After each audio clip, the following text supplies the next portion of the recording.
Dude, cheers. Thank you. Brother. No, I appreciate it. So when I posted that, how long ago was that? Man, maybe 2 years?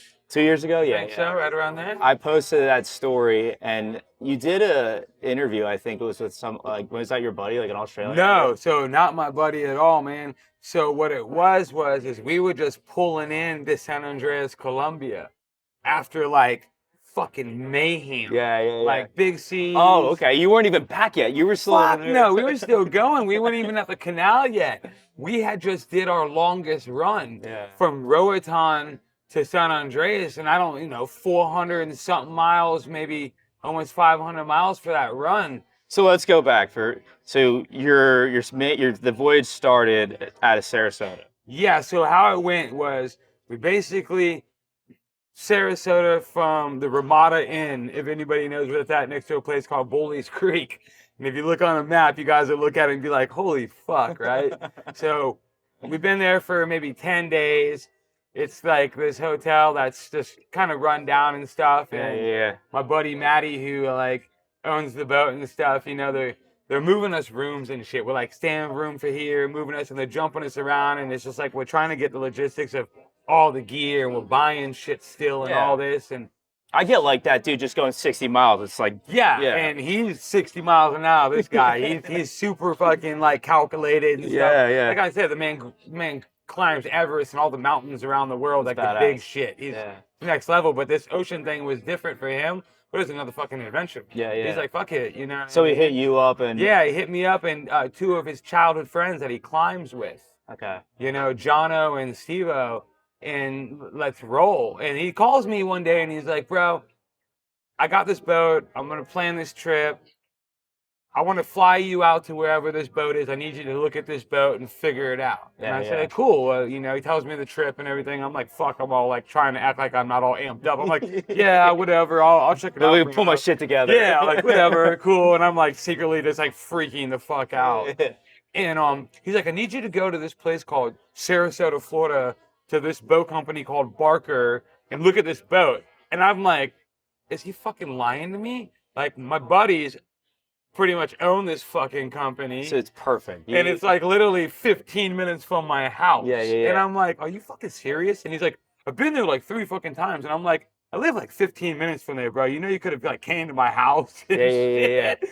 So we get past all that and I go start checking the boat out and all that. And, it's fucking... Is this a brand new boat? Yeah, well, no, it was hull number one. Hull number one. So the owners used it a few times. It's been used a little bit and all this stuff. But it's, it's sick-ass vessel. 40 what? 40 or 41, I can't remember exactly. It might be a 41. Quad 450s and all this. No bathroom or nothing. Pretty basic. Like, ain't no fucking bathroom or anything. But it's got, all the fucking shit, all the fucking the FLIR and all the cool shit, everything you need. How big a fuel tank, I want to say maybe 500. Yeah. We were running 1,100 gallons with the bladders.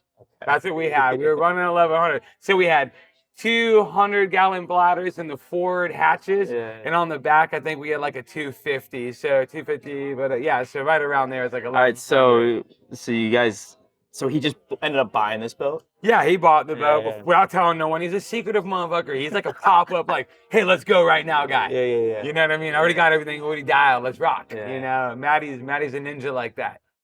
And he's super, like, he's all about fucking adventure, dude. He's like the adventure adrenaline. Life's short, bro. You gotta go. You gotta go. Well, that's what I thought. And now you're just like... I'm like, what? The trip of a lifetime? You're never gonna be like, what? Yeah. And he's like, I got you guys. Let's just go. I just need a crew that I trust and everybody. And he's like, he knows my experience on the water and knows what's up.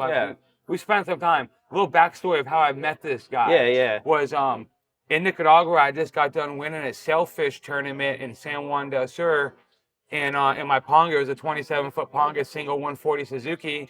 But I've kicked some ass in these tournaments, and won the tournament. And obviously, when you win tournaments, you don't go home after the tournament when you're in Nicaragua. You stay in that little town and you celebrate for a few fucking days. You win some money and you rock and roll. Yeah, and you celebrate. And, shout out to my boys in fucking Florida Kanye Rum. Yeah, dude. You go heavy and have a good time. Yeah, damn right. What I'm saying? Yeah, you go have a good time and stuff.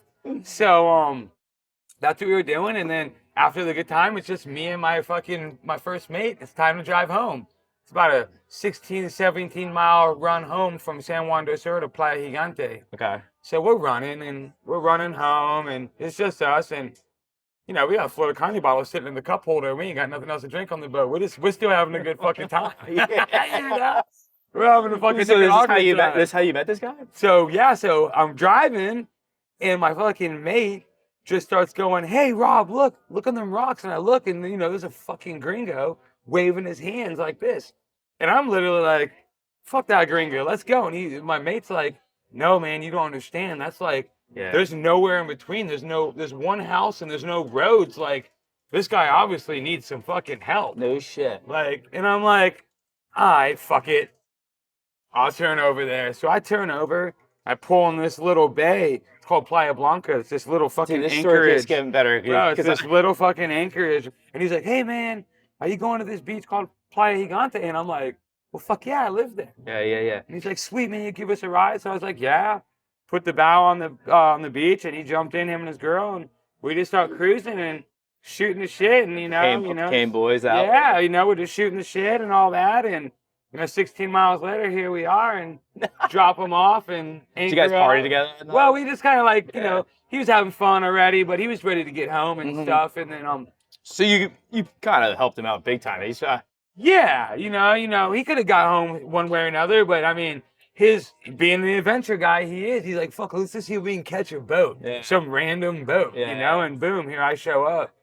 And so that's how you guys met. yeah, that's it, you know. And then what'd you get his number? You guys? Yeah, so I dropped him off at the beach, and then told him, I'm like, "Oh, I'm right here with my partner John Eames, you know, big hostel and stuff going down." And then, you know, he still was secretive, didn't tell me he was building a hotel and all this shit right there. That's good. I like this guy, man. Oh, he's amazing, dude. He needs to be on the next episode. Oh, dude, you'll love him. You want to hear his story. No, I like that. It It sounds like he's like kind of nonchalant, under the radar, you know, not trying to talk a big game. You would never know. Yeah. You would have no idea. This guy is the most nonchalant guy. He just smiles all day, hangs out, and then all of a sudden one day it's like, boom, here's a hotel. Yeah, so like I said, we dropped him off, and then it was time, like, told him we were out at the end of the beach, and then one day he just came back around and was driving around, and I know he's in his old little white Hilux, you know, and I'm like, "What, you had a truck and you needed me to pick you up?" That was one of the things. I was like, "Fuck, you got a truck and shit?" Because we didn't have no fucking truck. We didn't have boats and like riding around and walking around and shit, you know? And Maddie shows up in this Hilux, and you're like, "What the fuck," you know? And then all of a sudden he tells us, he's like, "Oh man, you know, I'm building a hotel." We're like, "What the fuck are you building a hotel?" And he's like, "Oh, like 10 lots from you motherfuckers." We're like, "So you're going to be our competition type shit?" He's like, no, I'm going more high end than you guys. You know, we're a hostile and shit. But still, dude, what a fucking G. Such a G. He's gonna build a hotel. Yeah, and he did it, and everything he said he was gonna. Every time he says something, he fucking does it. He's that guy. It's like, if I'm gonna do it, I fucking does it. I would say maybe he might be 37 right now. I'm not 100%. Fucking awesome. How old are you? Huh? How old are you? 46. 46. Okay. Yeah. You've been around the water your whole life. Yeah. Yeah. I've been cruising. I mean, lucky enough to grow up right here, Sarasota and Bradenton. Yeah. I'm just a few steps from the water, so it's easy. That's you know, sick, everybody man. I know is on the water. You know, growing up seeing what to do and what not to do. Yeah. You know, we've done all the dumb shit that you're not supposed to do. Yeah, you've seen on my page. Yeah. We got it all. Been there, done that, and that's how I always tell like. A lot of people gave us a hard time when we were little because we were completely out of our minds. Like we were out of control. Yeah, the same thing. Yeah. But you know what though? We did it at a young age, got it out of our system, learned a lot. Correct. And now honestly, like, I mean, we're now probably you two, like saving lives, you know? For sure. Yeah. Well, that's funny. I got a story for that. Let's hear it. What do you got? Since you brought up saving lives, another fucking sailfish tournament in Nicaragua. Well, you know, sailfish, dorado, funfish, we have marlin and stuff like this. This is another fucking tournament out of there, and I'm pretty sure I had just won the sailfish category again, and this time, or maybe it was second place. I can't remember right now. It's a while back, 2016 or something. But rough seas, probably like, I don't know, 15, 20 miles offshore. You know, I got a group of boys in the boat that are Nicaraguan. I got a Canadian guy. Yeah. You know, BJ's the Canadian. Ponca's son's Nicaraguan. Wyo's Nicaraguan. And my Rudy, my first mate, who's also Nicaraguan. and it's towards the end of the day. It's probably like 4:30 or something. And then, we get the call on the radio. I think we won. I'm pretty sure we had won that time. And they're like, time, calling lines out, it's time to go, whatever. And I'm like looking in front of me, and we have a video of this. Like, we got the GoPro extended. We're fucking partying, jumping on the gunnels. It's a 27-foot ponga. Like, 6 people is a lot for one of these motherfuckers. Very narrow, right? And we're fucking partying and shit. And all of a sudden, you see me, like, I put the camera down because I see someone in the water. And I can't see him 100% because it's probably like 5-foot seas. And in Nicaragua, there's a lot of wind. Yeah. Like, we have the trade winds that rip. Like, it's not uncommon for Nicaragua to be blowing 30, 40 knots for 24 hours a day, 6 months a year. Screw that. Not uncommon, right? That would drive me nuts, honestly. Yeah, and then the fishing season changes, but it was still kind of coming into the fishing season. Yeah. And I'm like, and we're tuned up. So I'm like, what would someone be... Why would a motherfucker be out here spearfishing? Yeah. So I'm By himself? Right away I'm thinking, oh, there must be a fad. There probably must be spearing a fad with a buoy. And then I realized there ain't no fucking boat. Yeah. Like, where's the fucking boat if there's someone out here? No flag, nothing? Or? No, there's nothing. And I'm like, and then I see yellow life jacket. And I'm like, come up, and I see another person, and another person, and another fucking person. There's fucking 5 fucking people or 4 fucking people. And I'm like, what the fuck? They done sunk their boat. They go the way the brother went. Yeah. And we got these guys. We don't go to the father. By now, we got the Navy online and all that shit. And I'm like, I'm bringing these people in. It's fucking rough, and it's getting rougher. Yeah. And the Navy goes their way, and Big Sharky goes their way, and they find the brother. And they find the brother, like, almost up by Gigante, this place called Playa Brito, which is probably, like, at least 11 miles from where we're at, but almost to shore. Like, the motherfucker almost made it. It's crazy how fast. This mother, You don't realize, I do a lot of diving, and it's insane. Like, if we slip, like if let's say somebody shoots a wahoo, and that other divers that are on the other side, like this guy's chasing a wahoo, and then the other people are going, you got to have your mind like, hey, we still got divers. You got to get on the water. This guy's chasing a wahoo. Like, the current will take you further than you think real fast. Oh, so quick. Luckily for this guy, the way the current works, the way the coastline goes, the current was in his favor. So he's going right up to the coast. He was slowly going towards the big cliff at Brito. We're shooting like 60 miles off. So it's like, well, okay, whoa. Yeah. Oh, that coastline didn't curve. He was, going somewhere. But and then we go to shore. I'll never forget this shit. We go to shore. I don't hear about them finding the dad until we're already on shore and shit, right? And we go to shore. We pull up to the fucking dock. And now the Navy's there, typical fucking Central America, all this, like, where's your paperwork? Yeah, where's your paperwork, gringos? Like, what are you doing? We got these people in, like, thermal shock and shit. I mean, forget the paperwork. Yeah, like, I made them all drink a shot of whiskey to warm them up. I ain't gonna lie. I was like, I know this. Yeah, when you're not sitting there and moving and you're in the water for a while, your body... I had them all drink a shot of whiskey. And I took off my long sleeve shirt and gave it to the girl. And I've never really had a heavy life-saving situation, but I just got done a job, towed a boat back, and we had to do our reports, like write the receipt, all that. I'm making way, and then all of a sudden, people are like, hey, like what the fuck, what? I look, and there's a kayak flipped upside down, and I was just like, oh fuck. Ran over there. This guy was like, I think he was 83 years old. He's a diabetic. It's July. It's hot as balls. And he passed out or something, rolled over. And I had like this, dude, rolled the kayak over, just, pure adrenaline going. Milliseconds. Started throwing up water, all this shit. I mean, this close to having to pump his chest. Like, and it was one of those things where it was like, holy shit. Like, I mean, you're always like, you train for that stuff, but until it happens. Yeah. So I got him on the boat, like dead weight, called the Coast Guard, all this stuff, got him in a... And I just pure adrenaline, not paying attention. I drove the fucking sea tow boat right into a sandbar. Like, I just was like, get me to land, quick. And luckily there's a bunch of other boats came by, but yeah, man, those moments happen fast. That quick. That fast, and you kind of got to be able to like, just either know how to react, and like, even if you have experience with it, it's still like. This is everything, and just like, kind of like, falls to the left and like holds the wheel, and I'm like, all of a sudden I feel the whole boat just turn at like a 90. Yeah. And like, and we have to like run around and like grab the what happened to throttle. Maddie? He just whatever that shit is that pilots get when I forget there's a name for it. I don't know what it's called. What was it like?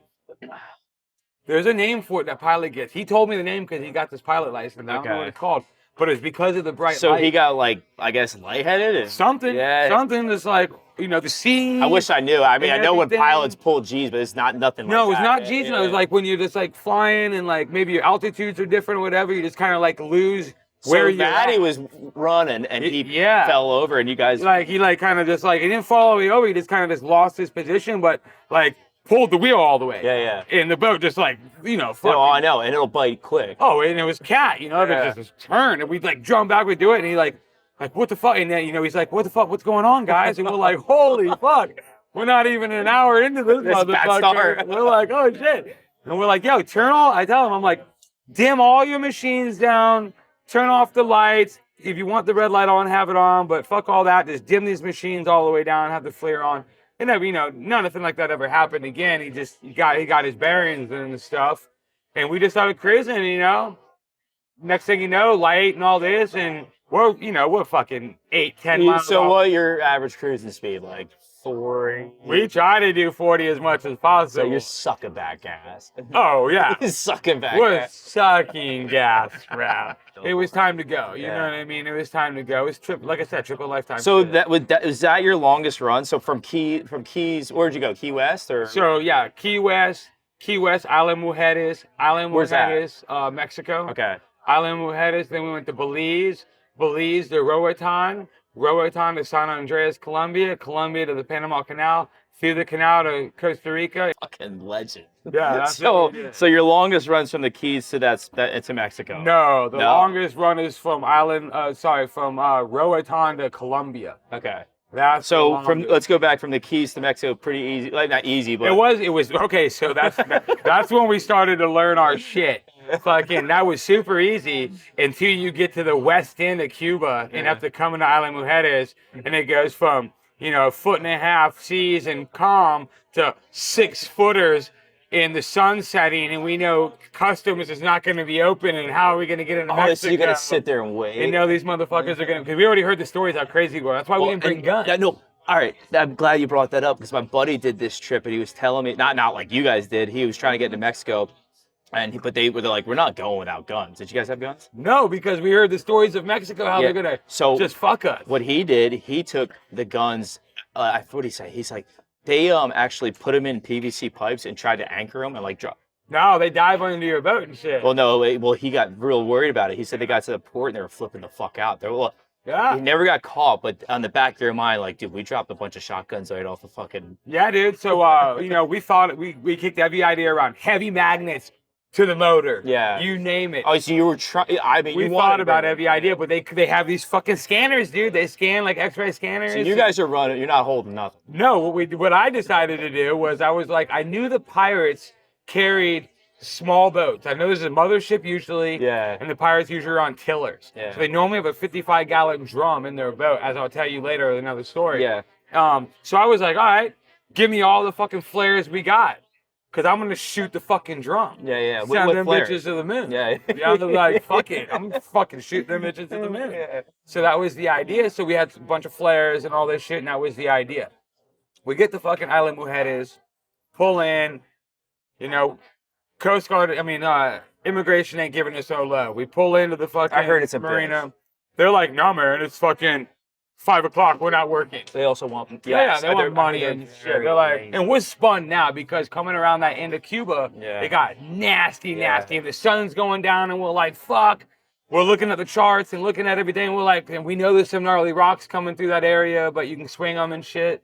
And we're just like, fuck. The adrenaline and all this, you're draining all your energy. We pull up in there, and they look at us, they got all their fucking bulletproof shit on, their masks and all their dumb shit. And they're like, no. And you can't get off the boat to do nothing. That's exactly what my buddy told me. We don't have a bathroom when they're like, we don't give a fuck. Yeah. 8 o'clock tomorrow, if. And you speak Spanish. Yeah, we all do. Yeah. And we're like, And they're like, if. And we're like, oh, you motherfuckers. You said- So we got that big 250 bladder in the back right there. There's shit up front. When we have a grill in the back, on the back of the center console behind the seats, there's a grill right there. Yeah. And we don't even think about it. We're fucking hungry as shit. I fucking get to know the dock guy. And I'm like, bro, go get us a fucking case of Tecate. Go get me some fucking chicken. Yeah. And I'll cook you a meal. And yeah, we got you. And he does it all. And he comes back and we're like sitting there just weathered and shit and drinking these Tecates and going down. And I get ready to do all this chicken. And I realize I can't do the chicken because there's the grill and I got to stand on the bladder. 250 gallons of fuel. I was like, I can't turn this fucking grill on. No. So Could be game over. So we're looking at the dude. I'm like, here's all the chicken and shit. You can take it home, motherfucker. With no food. That's what I heard. Like they said, if you give them some money or whatever, yeah, they were awesome. That marina was awesome. They were on. The guys who worked there was amazing, dude. So next morning comes. Finally, they come. You know, how's Maddie handling all this? oh, Maddie gets fired up. He's like, what the fuck? Yeah. Because Maddie's willing to be like, bitch, I'll give you a couple dollars, man, to make this shit right now. Let's rock and roll. And when they say no to shit like that, he's just like, what the fuck, bro? Yeah. You know what I mean? Yeah. So, and he's seasoned, bro. He's been all over the fucking world. Yeah. That's how a lot of the places. He knows how it works. He Yeah. knows how it works. Yeah.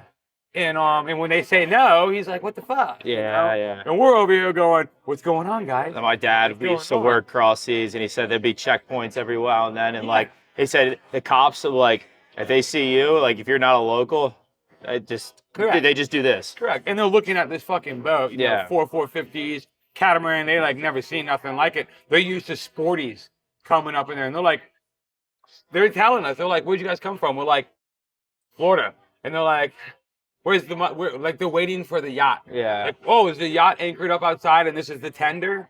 And they're not worried about you guys like being potential, like, I don't know, like terrorists. Or none of that was an issue. They didn't give a fuck about any. So they're basically like these like rich little bastards. Correct. Like, yeah. They're just like, you motherfuckers. If you drove that far, then you guys obviously have money. Yeah. And we're like, nah, bitch, we have plastic, so we don't have nothing to give y'all, motherfuckers.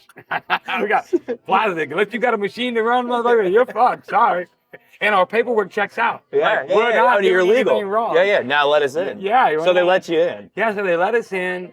We finally get to shore and we do all this shit. And we're hanging out. God, what a story. And all that stuff.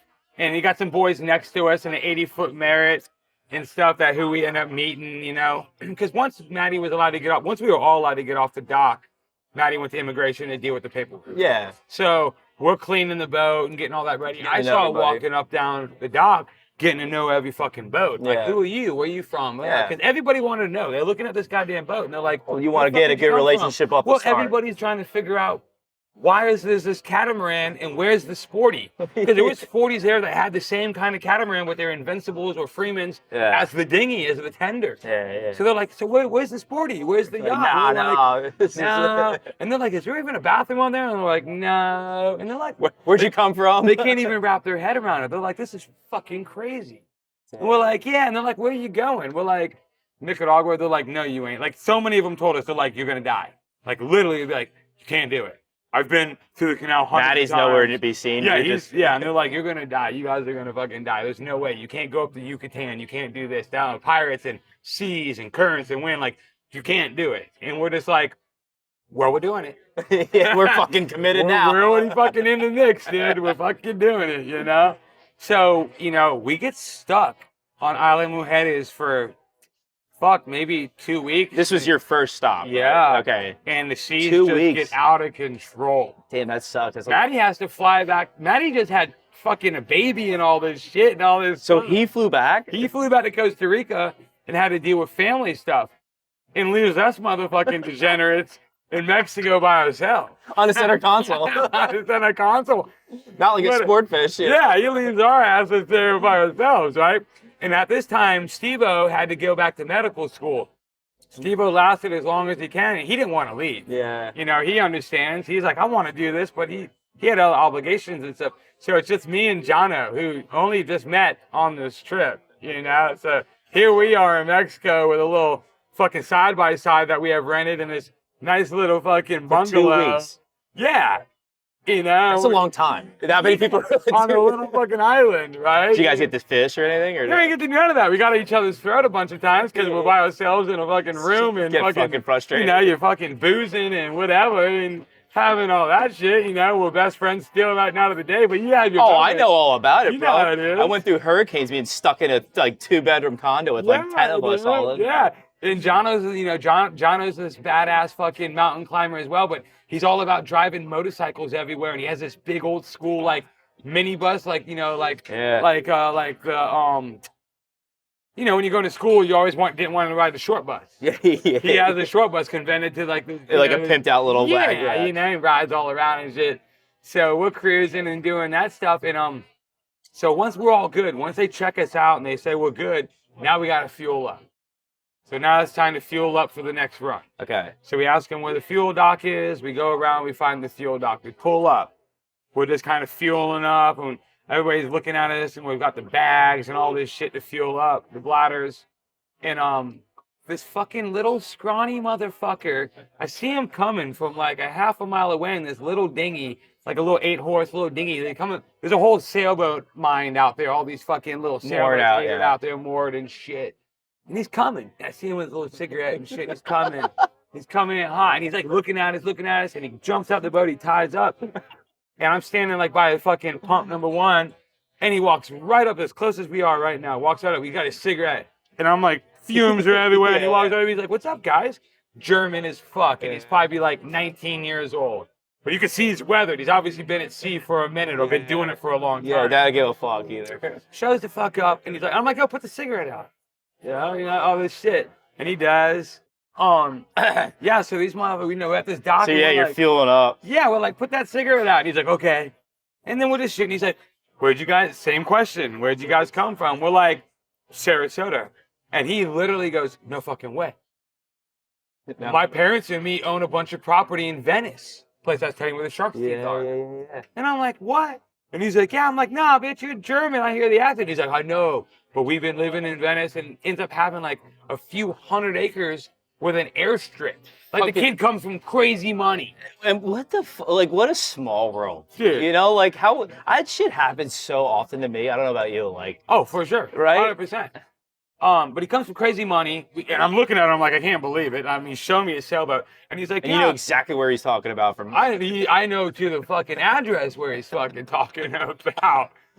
And now we're talking the shit. You know, now we're kicking the shit. Yeah. And so we start talking to the guy in front of us, and he speaks perfect English and all this. And long story, they order a bunch of food, drinks, everything. You know, and at the end of the story, they pay for everything. No shit. Like we don't even know, but they like that's not typical for like, you know, you guys end up becoming like. Yeah, well, I became fun good friends with them on WhatsApp and shit and all this stuff. So fucking awesome. We have a good time with these boys. Like I said, they paid for everything, and then we go off on our way. Yeah. You know, they tell us where the bars are. Ended on a good note. Come back whenever you want. Yeah, all that. And we never see them again after this. Just kind of communicate. Yeah, we tried. Yeah, we tried not to go anywhere around. But fucking, you know, they fucking give us the WhatsApp numbers and shit, and we were communicating. Like, they would check in. How's everything going, boys? You guys having a good time? We'd be like, oh, at this bar, this bar. Oh, that's a good one. Well, because then now they might never stop. Yeah, we well, it's just some people we don't want to fucking be dealing with. No, I know, but now the problem is now they never fucking stop. Correct. Yeah. Correct. And so we just do that, and then we go off and we learn about this whole island. So you left there. You fueled up. I mean, topped off. Obviously, you got another long run. We got yeah. So the trip we're supposed to go to fucking Roatan, but we pull out and start heading. Oh hell yeah! And we get in the Yucatan, the famous Yucatan current, which is the Gulf Stream and all that shit. Cause it comes down and goes around. And all that bullshit. We're fucking cruising. Thank you. You can put it right here. Thank you very much, love. So we're cruising up, and the seas are big, and the wind's not in our favor or nothing. We're watching these fucking gas gauges just go like this, and I'm looking at these 450s, cussing them out. I'm like, fucking things, dude. So now, whenever you go anywhere, you have to get a thing called a Zarpe. Mm-hmm. Which, you know what that is? No, I don't. Tell me what it is. So a Zarpe is a piece of paper that you go to your next destination. So you check out with immigration. You tell even them, if it's in the same country, you got it. No, it's a different. You're going to a different country. Yeah, okay. I'm going to Belize. Okay. So and Mexico's big. Yeah, So yeah, you yeah. got a long time, right? So fucking, you go to immigration, you check out, they stamp you.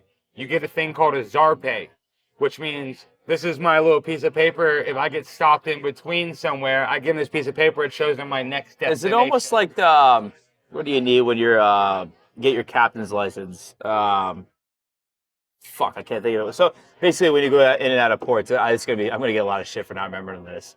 But that shit happen. That's a lot of shit to remember. I know what you're talking about though. So now it's like, okay, you're cleared to enter pretty much. You don't have to deal with all the bullshit. Correct. Yeah. So it's called a Zarpe in Latin America. Twit card. Yeah. That's it. So it's kind of not a twit card really, but like, so it's just permission to navigate, right? Yeah. You pay for the Zarpe. Yeah. And like, you can't enter the other country. You guys each have to have one for. No, it's just for the boat. vessel. Okay. It's just for the vessel. And you can't come into another country without having it, because you have to go immediately to immigration. Yeah. To check in. And then you have to show them your credentials and all your shit, passport and all that. You have to show them your exit stamp. Yeah. And then now they're going to give you an entrance stamp. You can show them the Zarpe that says I came. You get it from all the navigation shit. And so fucking, we got a Zarpe. And our Zarpe says fucking, Roatan. Everything's totally legal. Yeah, everything's legal. Well, we're supposed to go to Roatan. Belize ain't Roatan. Belize is fucking Belize, and Rotan's Honduras. Oh. Right? So, like, and if you want to pull into Belize or something, it's like storm or anything, you can't go to land. You need the Zarpe to go to land. You have to check in with immigration. So you guys really technically had nowhere to go. Yeah, we had nowhere to go at this time, and our fuel wasn't going to get us where we had to go. Oh, fuck. So, back to the little German kid.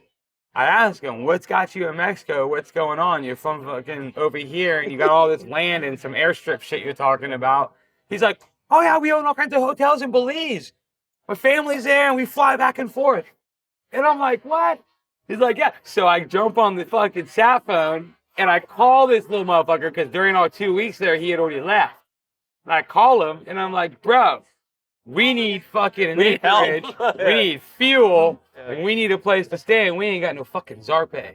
And he's like, sends me a pin. He's like, I'm off partying in like the capital of Belize or something, away from the fucking beach. He's like, my uncle's waiting for you. And he sends me this. Please you guys still keep in touch. You have. Dude, oh yeah. All right. And he sends me this pin, and the seas are getting shittier and shittier. At this time, we're probably solid 6. He reminds me like the monkey in The Hangover. That's always like bumping around. Dude, you know what I'm saying? Dude.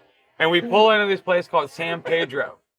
And if you've ever been to Belize, they got all the, there's this big barrier reef. I've never been out. Yeah, so when you look on Google Earth, there's this big barrier reef that runs up and down it with these little fucking keyholes that you can pull through. Right? And they're not fucking, they're not very wide, these fucking keyholes. And at least the ones that we came across. Yeah. And fucking, it's getting nasty. And we're trying to figure out how to pull, and we fucking figured out.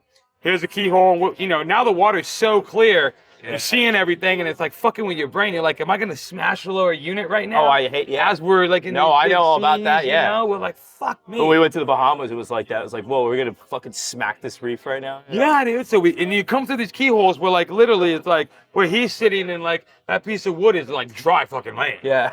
And you're like, fucking 6-foot seas and shit's breaking. But on the other side of this keyhole, motherfuckers are like jet skiing and fucking parasailing and shit. It's like a river. Like it's like a pond. And we're like, we just want to be on that side of the fucking keyhole. Did she make it? Yeah, we get through this fucking keyhole, man. And we're trying to figure it out. And it's fucking San Pedro. And come to figure it, we come pulling up and we're like doing all this communication. Where's this guy? What's going on? Blah, blah, blah. This old fucking German dude who's like the uncle. Owns this fucking bitchin' hotel right on the beach, like his own fucking beach, all this shit. But to pull up into his spot, it gets super shallow, so we have to like trim up and kind of cruise through with just the momentum of the boat. And we tie up. And there's this old motherfucker with a whiskey drink in his hand and black hookers.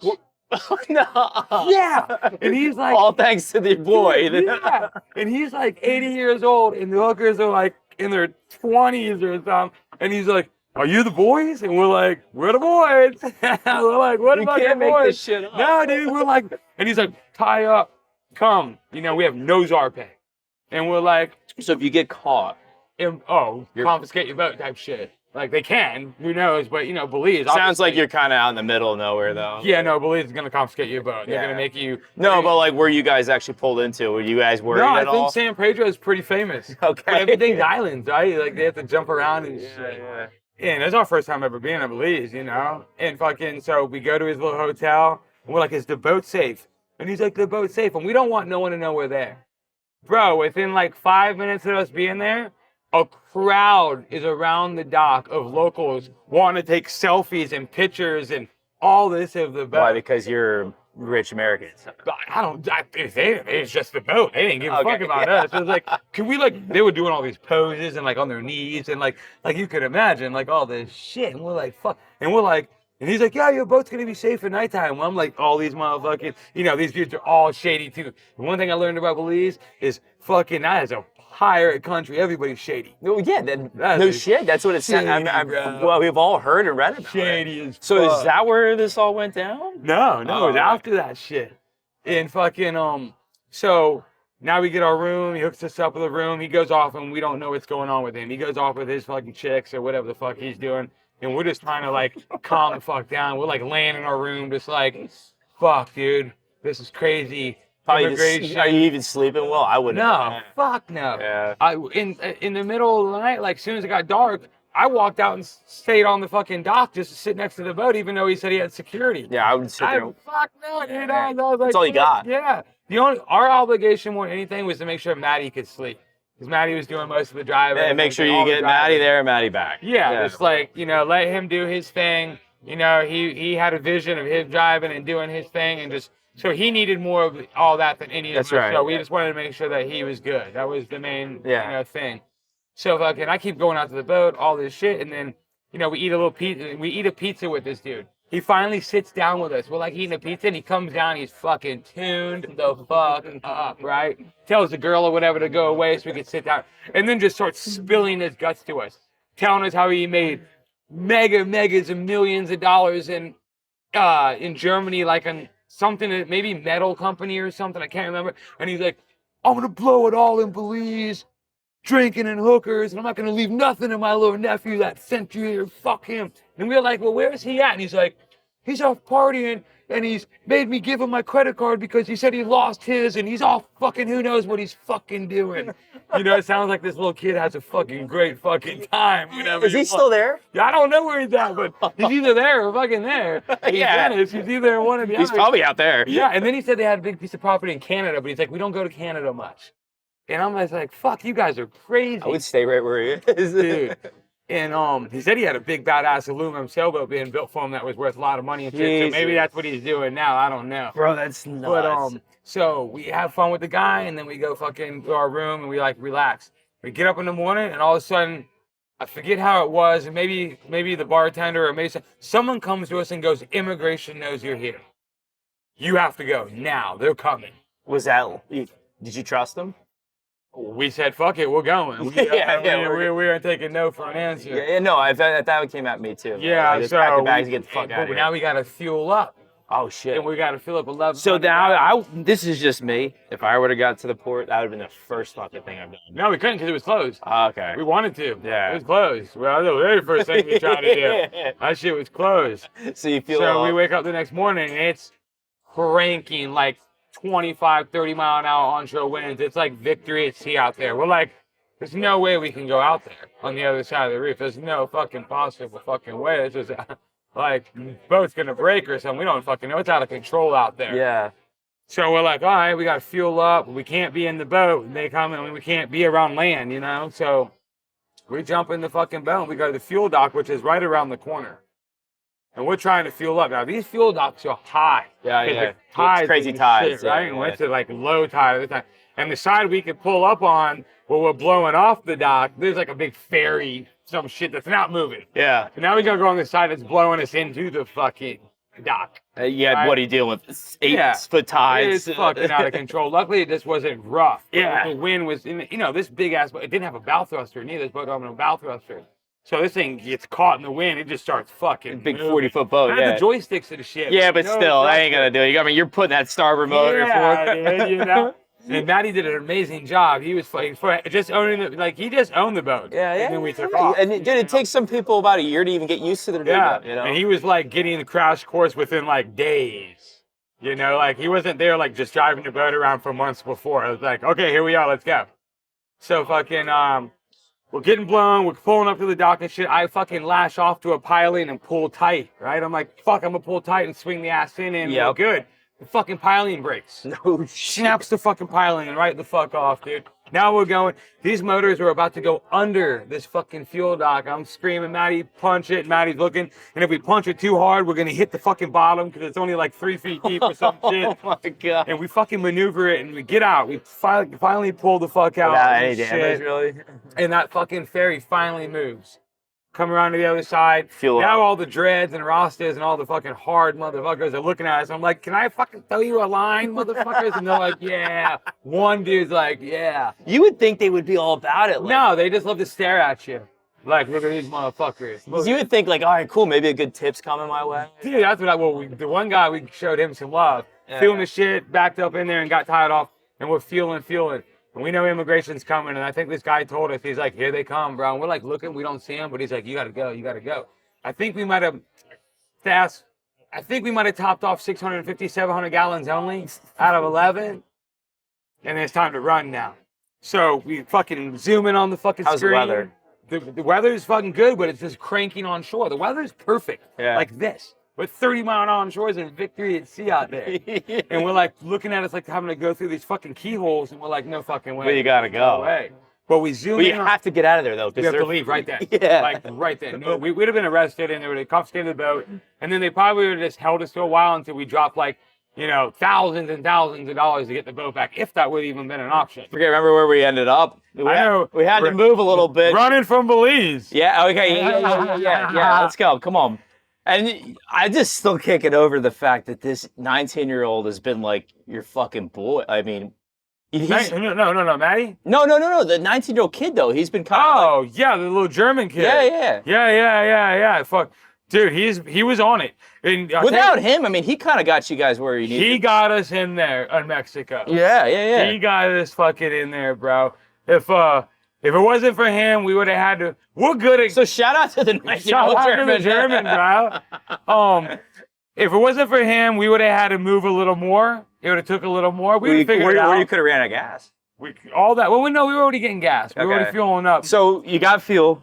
You guys are leaving Belize. We gotta leave because they're coming. We're fueling up, maybe 600 and gallons. And they're pissed the fuck off because you're there. We gotta go. We gotta. Immigration's fucking coming in hot. We got to fuck out, and it's fucking, you know, Victory at Sea on the other side of the fucking reef. We don't want to fucking deal with it. So we zoom in on the screen. We're looking at the charts.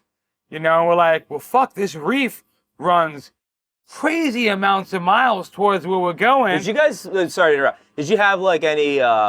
Like satellite weather prediction? Like we had all that. Okay, you had it all pimped out. You want to know the fucking crazy part is? Was it all? Because we ran close to shore the whole way. Our fucking phones worked. Yeah. The whole fucking So you're all right, way. because I just got the Sirius XM weather. That's what we had. It's the whole badass, actually. We used Sirium the whole way. That was the baddest shit ever. That shit was what we used. I mean, you can literally, if you're into fishing, you can literally check and see the water temp upgrades. That's sick. Bro, that is what we fucking used, bro.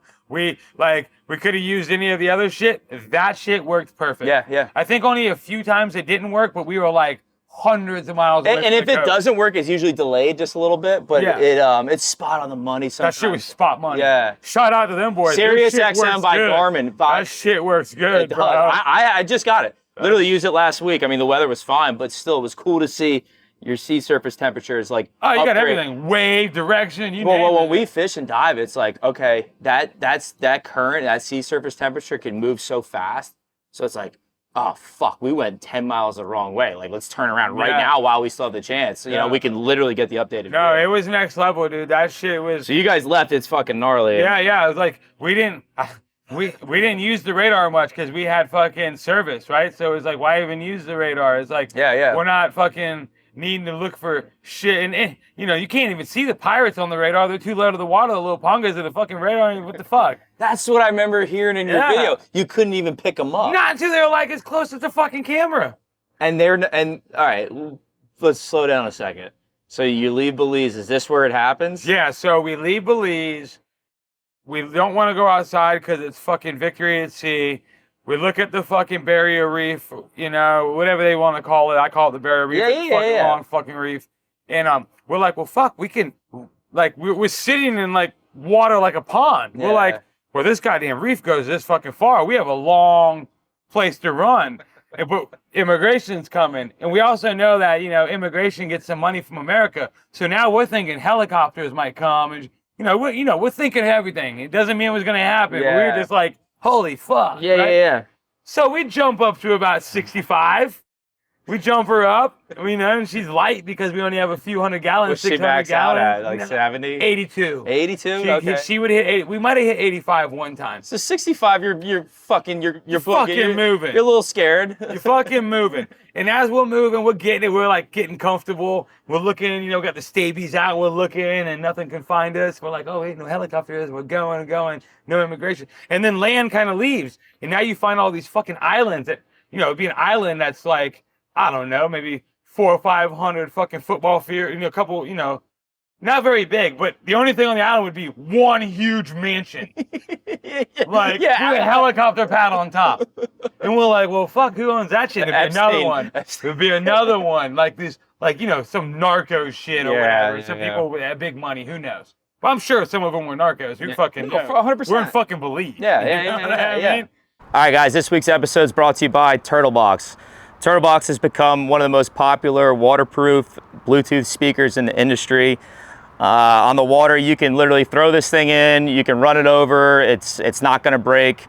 We've been seeing a lot of people submit videos of them trying to install speakers on their boat and it becomes a tangled wire mess. So you're drilling holes where you don't know where to drill. We recommend, instead of doing all that work, invest on a Turtlebox. The battery life lasts forever, and I promise you guys, you won't regret it. These things freaking crank. So check them out.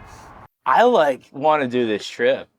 Oh, this trip is next level. I would, the new way to do it though would be the way we would do it again now. When we do it is, we would go same thing. Well, depending where the boat comes from, it's either on the East Coast or if it's on the West Coast. If it's on the West Coast, we would do wherever it's on the West Coast, Tampa, Sarasota, whatever, to the Keys, straight to the Bahamas, straight to Montego Bay, Jamaica. And then the 600-mile run straight to the canal. I like that. It's all following seas and all that shit. Yeah, that's smart. And there ain't no one to fucking shoot at you. Let's hit up Maddie and let's fucking go. That's the way. You hear that, Maddie? That's the way we're doing it, bro. Qualified. Let's go. We'll fly the flag the whole way there. Nobody's gonna give us any shit.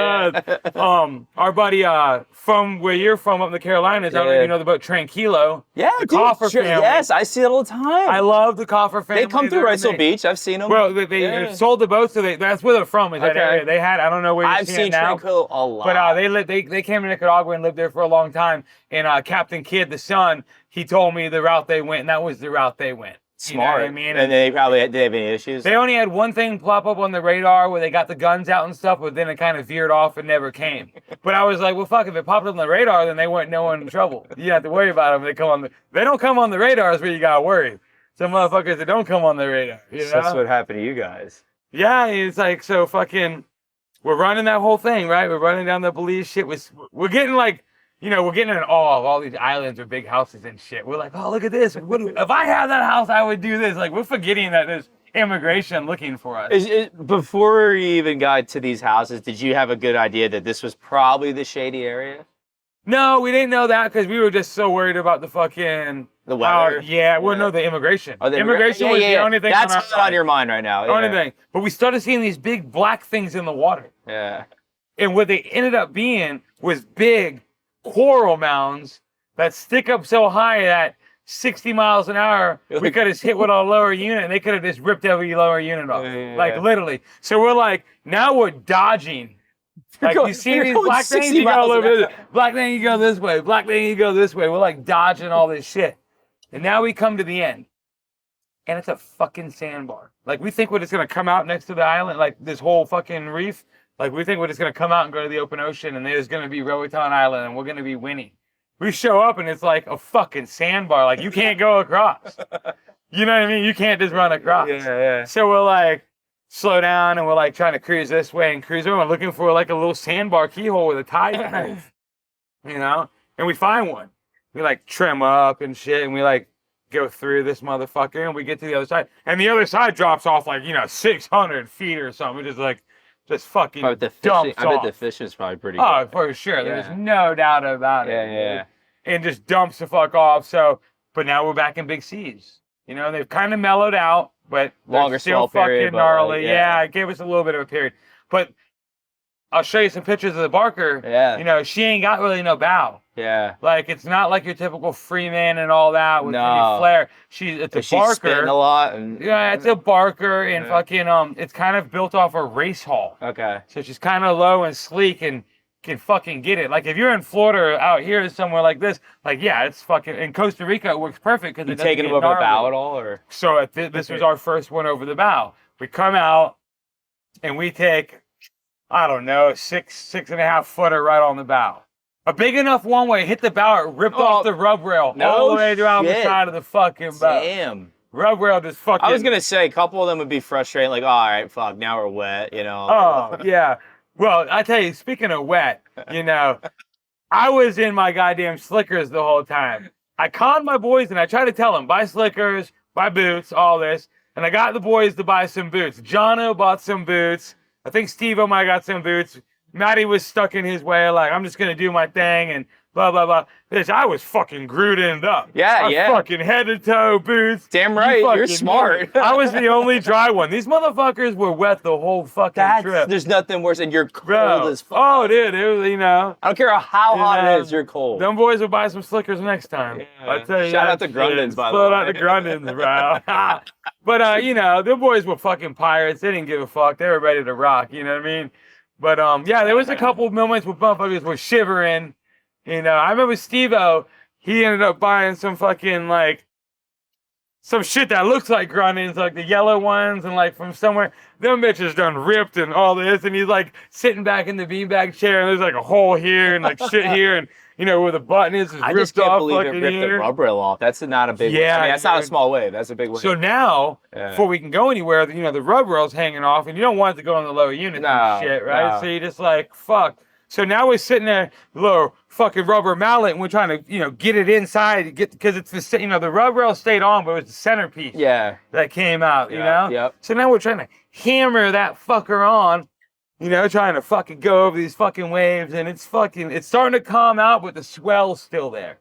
We're fucking hammering this shit, and we get it in. And of course, this rubber rail gives us fucking hassle the whole time now that's been broke free for the rest of the trip. It's like, of course, you're fucked now. Yeah, now you're fucked. You might as well almost leave it off. Yeah, they cut the bitch off type shit, And we're cruising, and, we get the fucking Roatan, and we don't pull into the west end. We pull on the other end, and we pull in. I don't know if you've ever been to Roatan. I've never been. You pull into this fucking place. This is like straight out of Pirate of the Caribbean.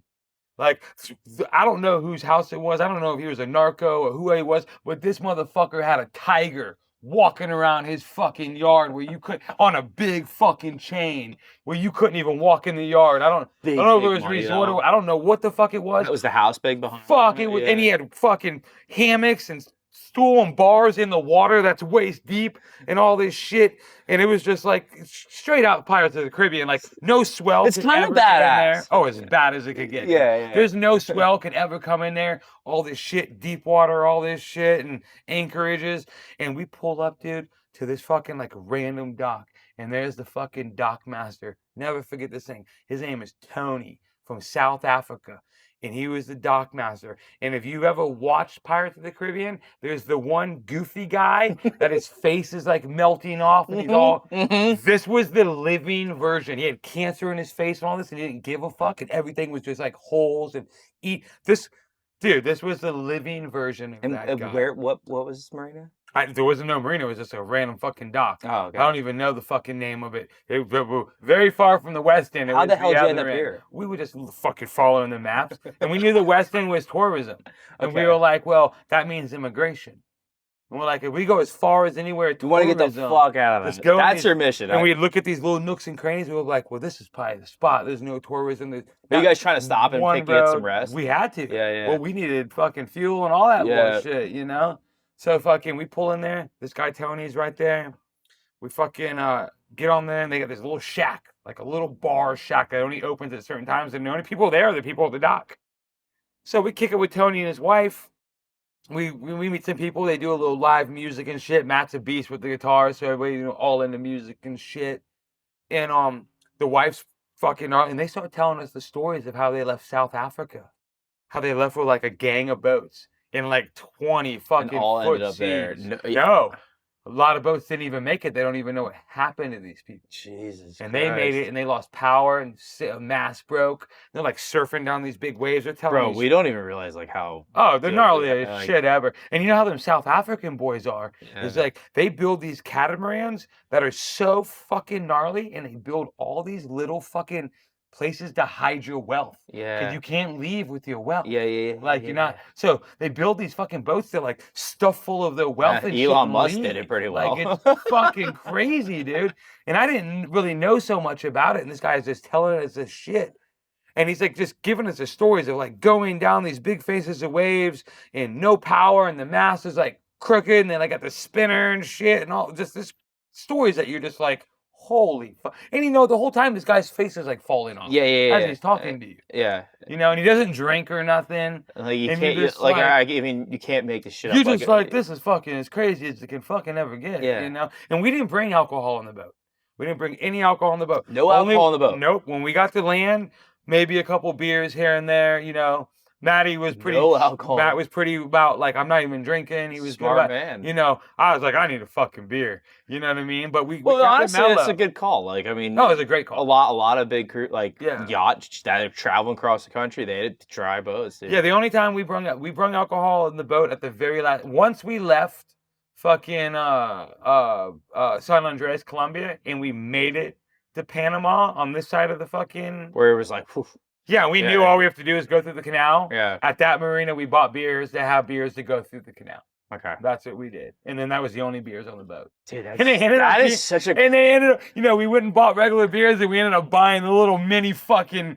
Oh, it's Coronas. bullshit. We fucked up and bought the wrong I'm fucking done. ones. Where it's dude. like 12, 10 Yeah, we ounces. bought them fucking things, dude. Dude, I But, was when you describe that it looks like the Pirates of the Caribbean, and like I don't know, I've got Oh, that. it's Yeah, I've got next that level. image in my face. Like, Well, what I didn't tell you about Mexico, and you know, it just dawned on me what I didn't tell you about Mexico. I said earlier that we had the 80-foot Merritt and all that next to us. yeah, Well, I get to know these motherfuckers, and I get to know the dude from Bermuda a little more. He's fucking Yeah. rad. I still talk to him every day. He was just here in Sarasota. no shit. Good friend. He's cool, man. A little bit of a fucking nutcase, but I love him. Ah, And most of us are. you know, we're hanging out, and he starts having a heart attack. No shit. Literally starts like, I don't know what was going on, but he starts fucking dying. And fucking, I snatch his ass up, throw him in a taxi, take him to a fucking ferry. And I don't know if you know, like I said, Isla Mujeres is right in front of Cancun. I got nothing about It's right in front of Cancun. So you had to get on a ferry. These high speed fucking Ferries? ferries that are huge. You know, up top, it's like the band's playing, everybody's boozing, all this shit. And this fucking motherfucker's dying. I fucking get him on this fucking thing, get him across, because they didn't speak Spanish. You know, they don't How long speak of a any of the trip is Spanish. this? I think it's like maybe 30 minutes to get across, and he's having Bro. these heart pains. And you're like, Yeah, I'm freaking out, dude.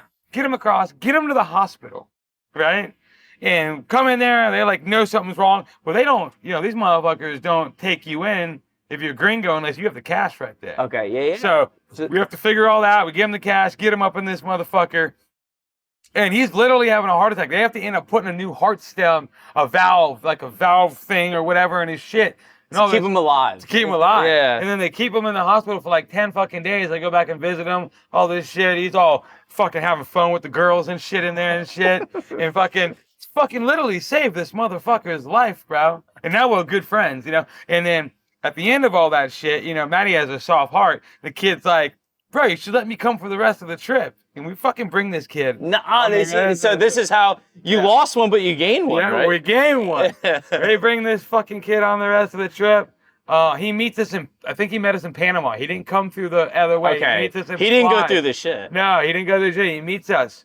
And fucking, you know, we're on the boat. And we'll get back to the shit when we Yo, get to let's the go shit. get there. But fucking, we get there, dude. And I just tell him straight up, bro. You die on this boat, we're not going to land with a dead body. Yeah. I'm like, you have to right now 100% say you're okay with it. Because Yeah. if you fucking die on this boat, I'm not pulling up to a third world country with a dead body. Fuck You're no. getting thrown off the boat. Yeah. That's what it is. Yeah. And the kid's like, "I."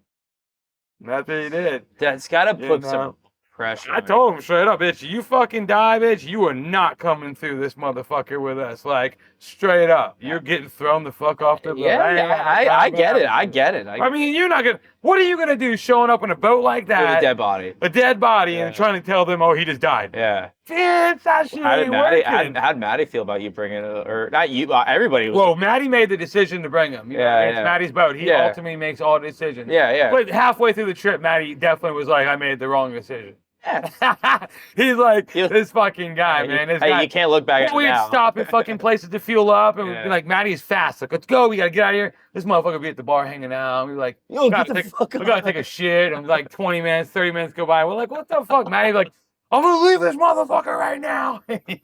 I'm going to leave this motherfucker. Bro, but that's so heavy. You're committed to this. You're committed. Yeah, now. And now you got to live, because if you left him, you live with that. Yeah, you know, it's all that shit. It's all this more weight, you know.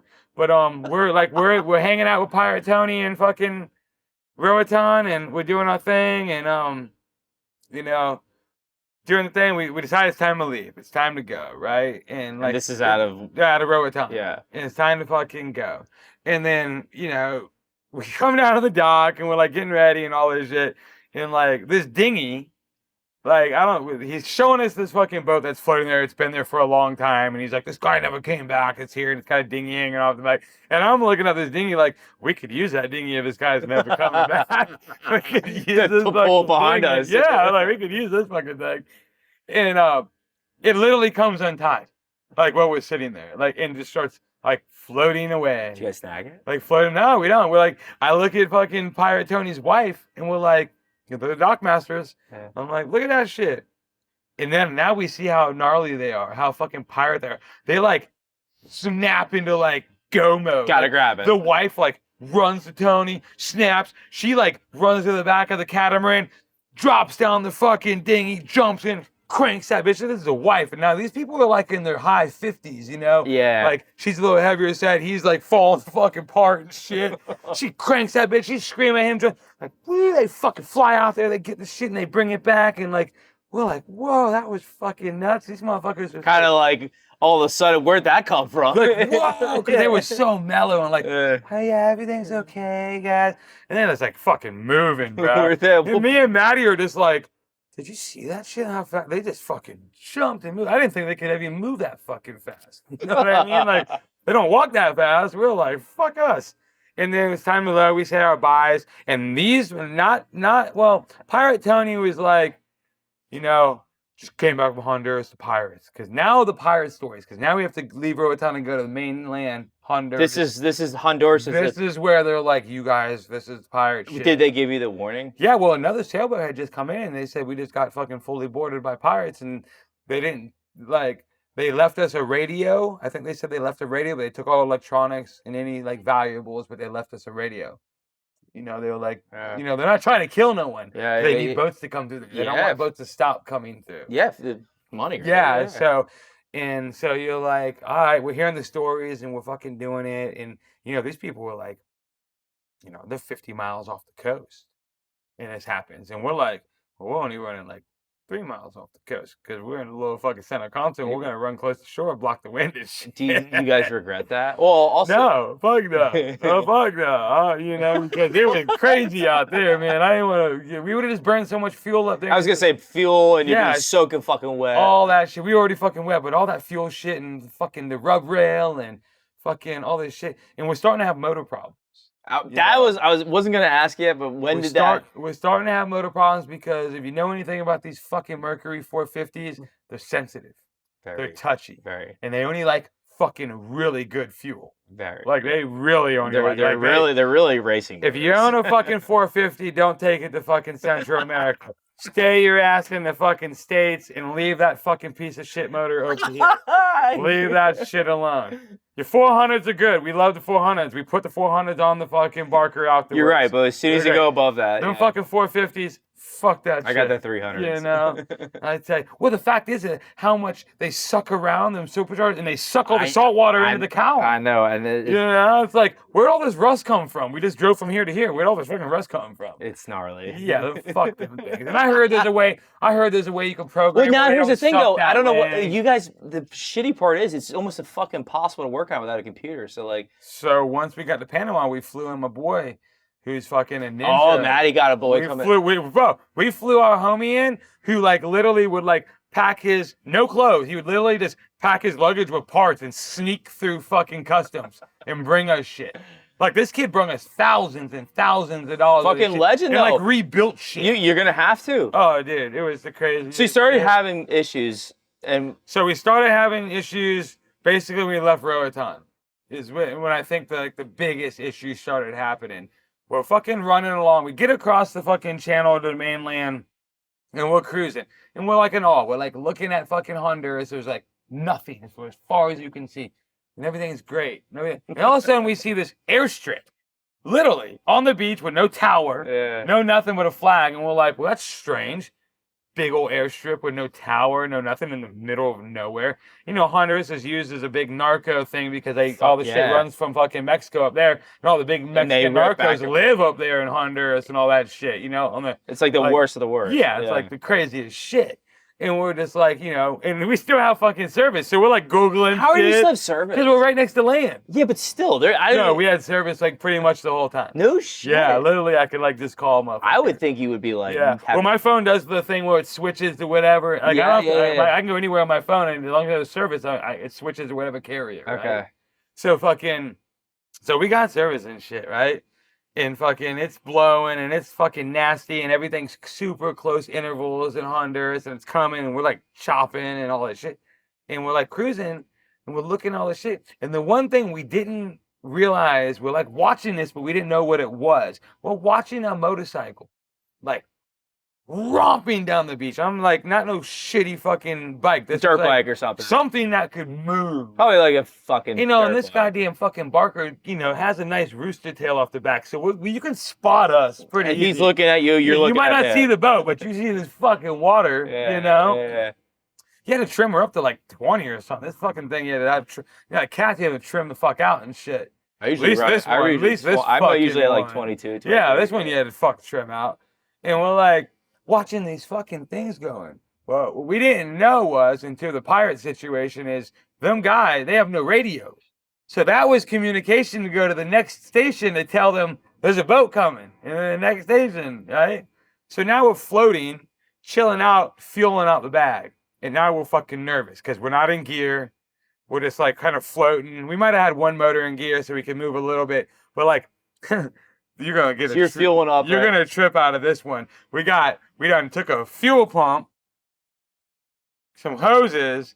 I got that bitch stuck in the fucking bladder to the tank with some gator clips on the goddamn fucking batteries, and I'm sitting in the middle holding this electronic thing with hundreds of gallons going through, just going. If there's just something goes wrong, and you're holding it. If something goes wrong right now, we're going to the fucking moon. Like, there's no other way around it. And mind you, we had a pinhole in the bladder, so fuel's been leaking the whole time. And one of the fucking bolts. You can't stop. Like, yeah. And one of the bolts then fucked up. So now we're leaking water through the transom the whole fucking time. It wasn't heavy water, but would the bilge pump hook on at some time? Yeah. Fuck yes. Yeah. Fuck yeah. You gotta think in the back of your mind. Yeah. You know what I mean? You're like, God damn it, you know. So we got the stabies. It sounds like this whole trip, you're always on your fucking toes. Oh, it was white knuckle the whole fucking time, dude. So I'm sitting back with that fucking thing, fueling, and we know we're in fucking pirate territory. We don't know who the pirates are. We don't know what kind of boats we have. We hear they have. You gotta think that dirt bike or whatever motorcycle, what do you want to call it? Yeah. So it dawned on us once we talked to the pirates. Once they got on board and we figured out what was going on, they were like, yeah, that's how they communicate type shit, right? Like, up there he is. It's like, fuck, okay, it makes sense now, right? So fucking looking on the stabies, just kind of cruising. We're like fueling. And I look off the back and I see, I don't know how far, maybe a mile or two back, and I'm holding them looking, and I see a boat fucking moving. Can't tell what kind of boat it is, but I can see their fucking rooster tail, and I can see this boat is fucking moving. Coming at you quick. So I like put the binoculars down. I don't say nothing to no one. I put them, and I'm like, I'm gonna give it 60 seconds, and then I'm gonna look again. I don't want to say nothing. I pick them fuckers up. I look again, and that bitch is coming. I'm like, I look at Cappy. I tell Maddie, I'm like, Maddie, there's pirates coming. They got to be pirates because that ain't no fucking tiller. They're coming.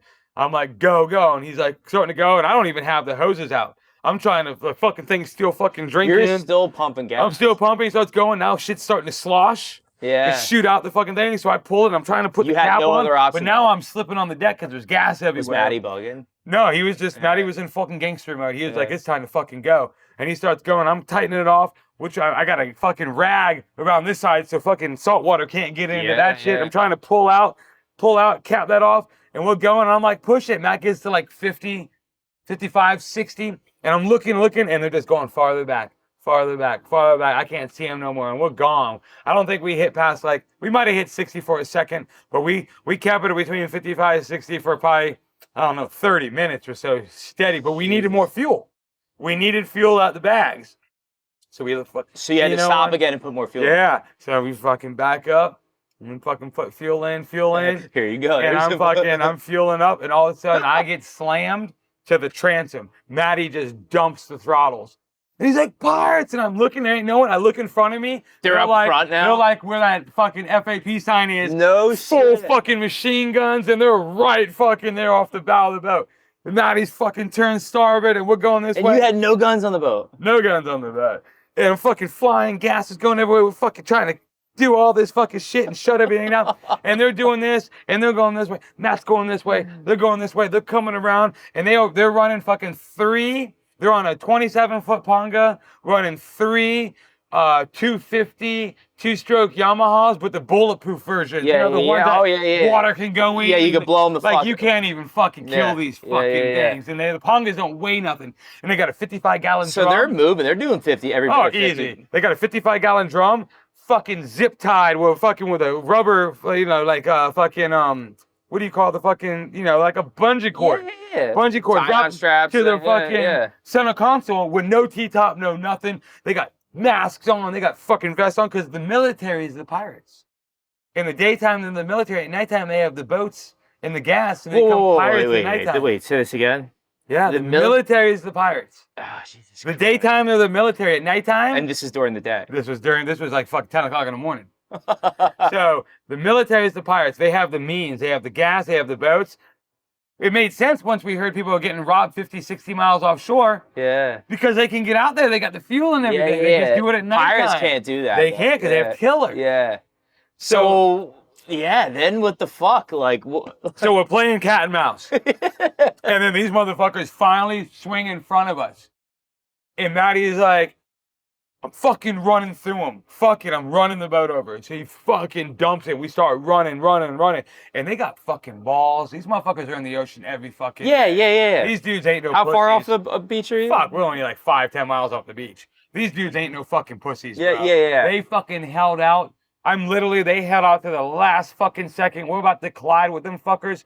They fucking spin around on the port side, and then they just start fucking unleashing, dumping, flips. And nothing hit the boat? They want, because they want to take the boat. They're not trying to hit the boat. Yeah. You know, if we weren't I didn't legal think and about we had that. drugs, that's a new boat for them. Fucking A, yeah. So they're shooting over the bow. They had great fucking aim. They're shooting trying all to shoot you. But we're hearing cracks. Watch out. I said, Maddie's like, what's that fucking crack? I was like, it's a bullet flying by your head, bro. And so we're like, we gotta get down. So I get down like this, bro.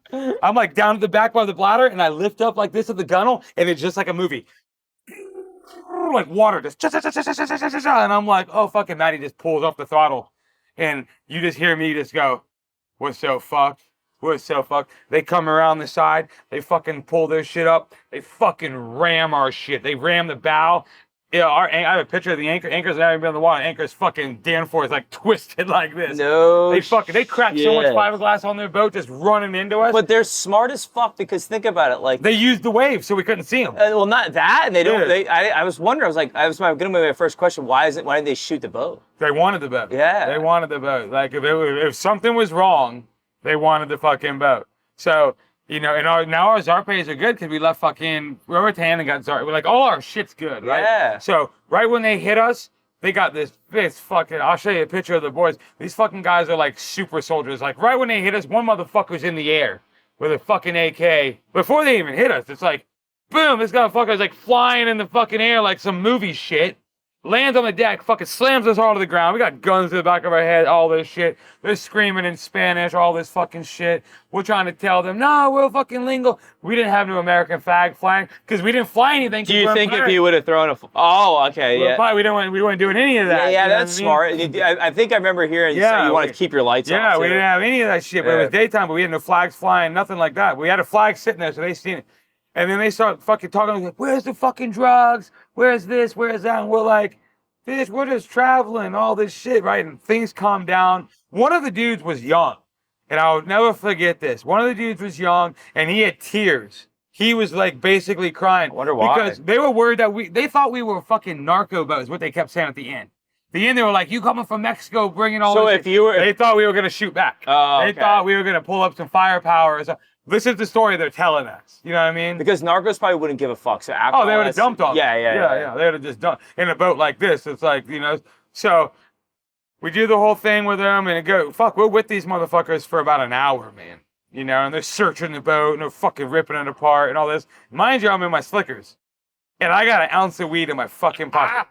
I got an ounce of weed in my fucking pocket, dude. That's a big no-no, right? I don't know. And it was a huge no-no. Yeah. They even told us, we find one thing, you're going to prison for life. We're taking it. Like, no. If they would have found that ounce of weed, because Central America, one thing I've learned about Central America is they're looking for the big shit.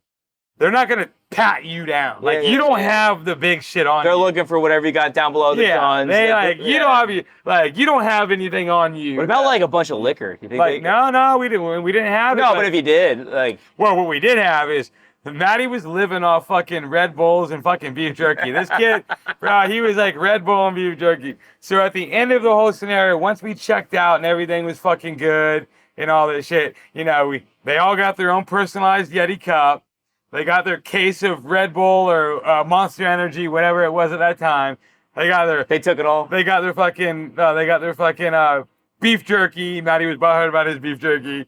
They got their fucking At least you're alive. Yeah, I know. It was all good. And then we all grouped together and took a big photo. Yeah, I've never seen that photo. Yeah, we're going to show you all that photo. Yeah, too. we all high-fived and shit. And then they all got on the boat. And then there's like fucking 30 fucking 10 JBLs on this boat. Like, it's the craziest. No shit. Yeah. So now they fucking go. You think it was all stolen? No. It's on our boat. Oh, on our boat. No, on Oh. our boat. No, on their boat, they had just that fucking tank of gas strap, no center console, no cooler, no nothing. Because we were like, you guys have no water, no food. And they're like, we have nothing. We're like, how long are you out there? And they're like, 15 hours a day with nothing. So we're like, you want some water? You want this? You guys gotta, yeah. Can you take all of our supplies, guys? Yeah, let's go. You gotta have all our supplies, bro. No big deal. You know? And they're like taking it up and having fun. But they became really cool. At the end of the story. It sounds like it too, because I remember seeing the picture. To have a picture of you guys and everybody smiling a little bit. They became really cool. But once they got on their boat, they started looking at all these fucking speakers because it's all big lines. And they literally go, hey man, can we hook up to the speaker and play a song? No. Oh yeah. So we fucking let them hook up and like now they're doing selfies and shit and all this crazy shit. And goes from shooting fucking bullets. Literally shooting bullets. Like, you know, if I were to say, if I could really count, we would have been, they at least shot 50 times. They at least unloaded one clip. I don't know if it was one person or if a couple of them shot, but the fact that it didn't hit any of you. Well, we even got to talk to him and let him like, can we look at your gun? And we're looking at him. We're like, God damn, that's an old. That's what shot at me. Gun. Like, I'm like, yeah. And they had like tape clips and shit, so I could flip it over and shit, you know. And we take that photo, and it helped us because the rest of the way, you know. Oh yeah, you could share that. Yeah, we seen more boats come out, and we were like not into running now. We were like, we ain't getting shot at no more. Just as soon as we see them coming.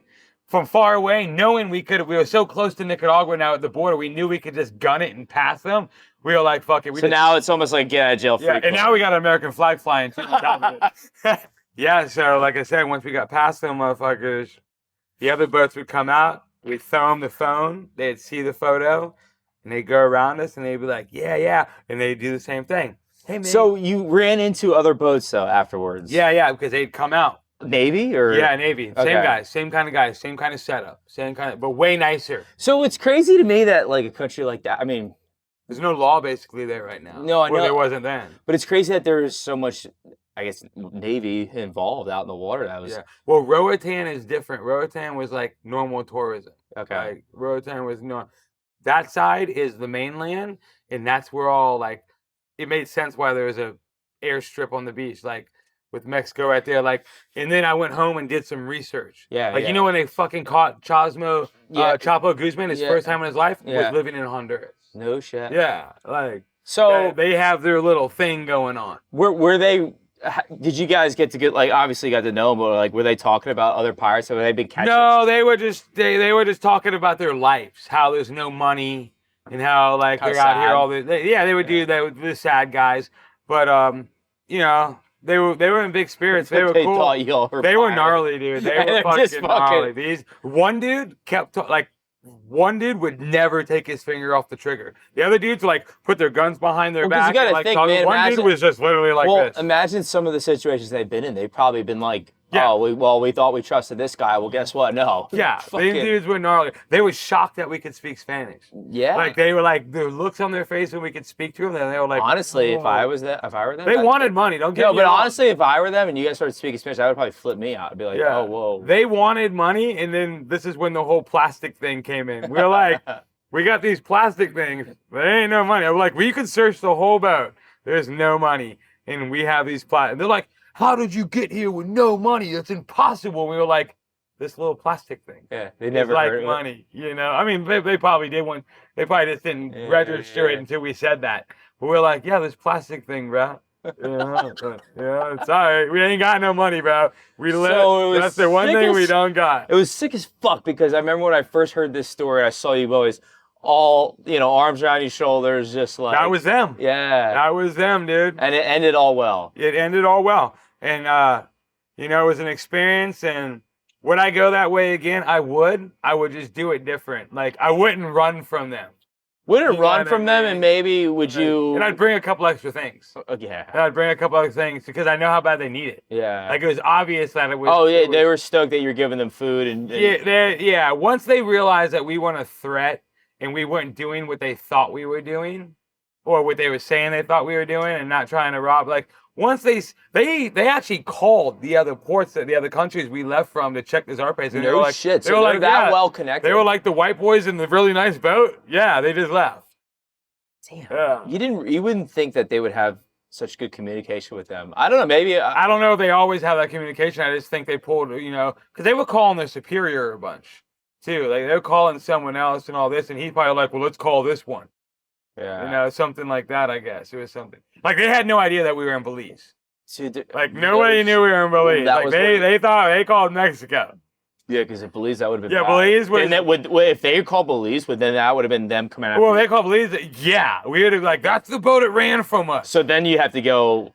We would have been in trouble. Yeah. Like we were Could in they have Belize. grabbed you there, and then they would. Maybe I don't know. I don't know how that works, but we are 100% in Belize. Because I don't know how that works either. That would have been a situation. Because think about it. Yeah. It's like, okay, would these Navy, would they grab us, or would I be like, fuck, do we go to haul ass to Panama? Do we? Dude, who knows? But it's like you need these Zarpes to show where you came from and where you're going. Like the fact that we showed up in a country with no Zarpe means we could have had illegal people on the boat and dropped them off. We could have dropped off hundreds of kilos. We could have dropped off nuclear bombs. I don't fucking know. You want to know what's crazy? You know what I mean? We It's- could have done anything because no one knew we were there. It almost sounds like it's stricter than the fucking U.S. It's super strict. Oh, it's way stricter in America. How fucked up is that? No, it's way stricter in America. Like, I could pull in from the Bahamas to the East Coast right now, and no one would fucking know I could do whatever I want. These motherfuckers are looking for Is it. that a good thing or a bad thing? We don't know. I mean, right now, it's a bad thing, it seems like. Seems like it. Seems like right now it's a bad thing, I mean, fucking What just the found that, they just found that boat or whatever Yo.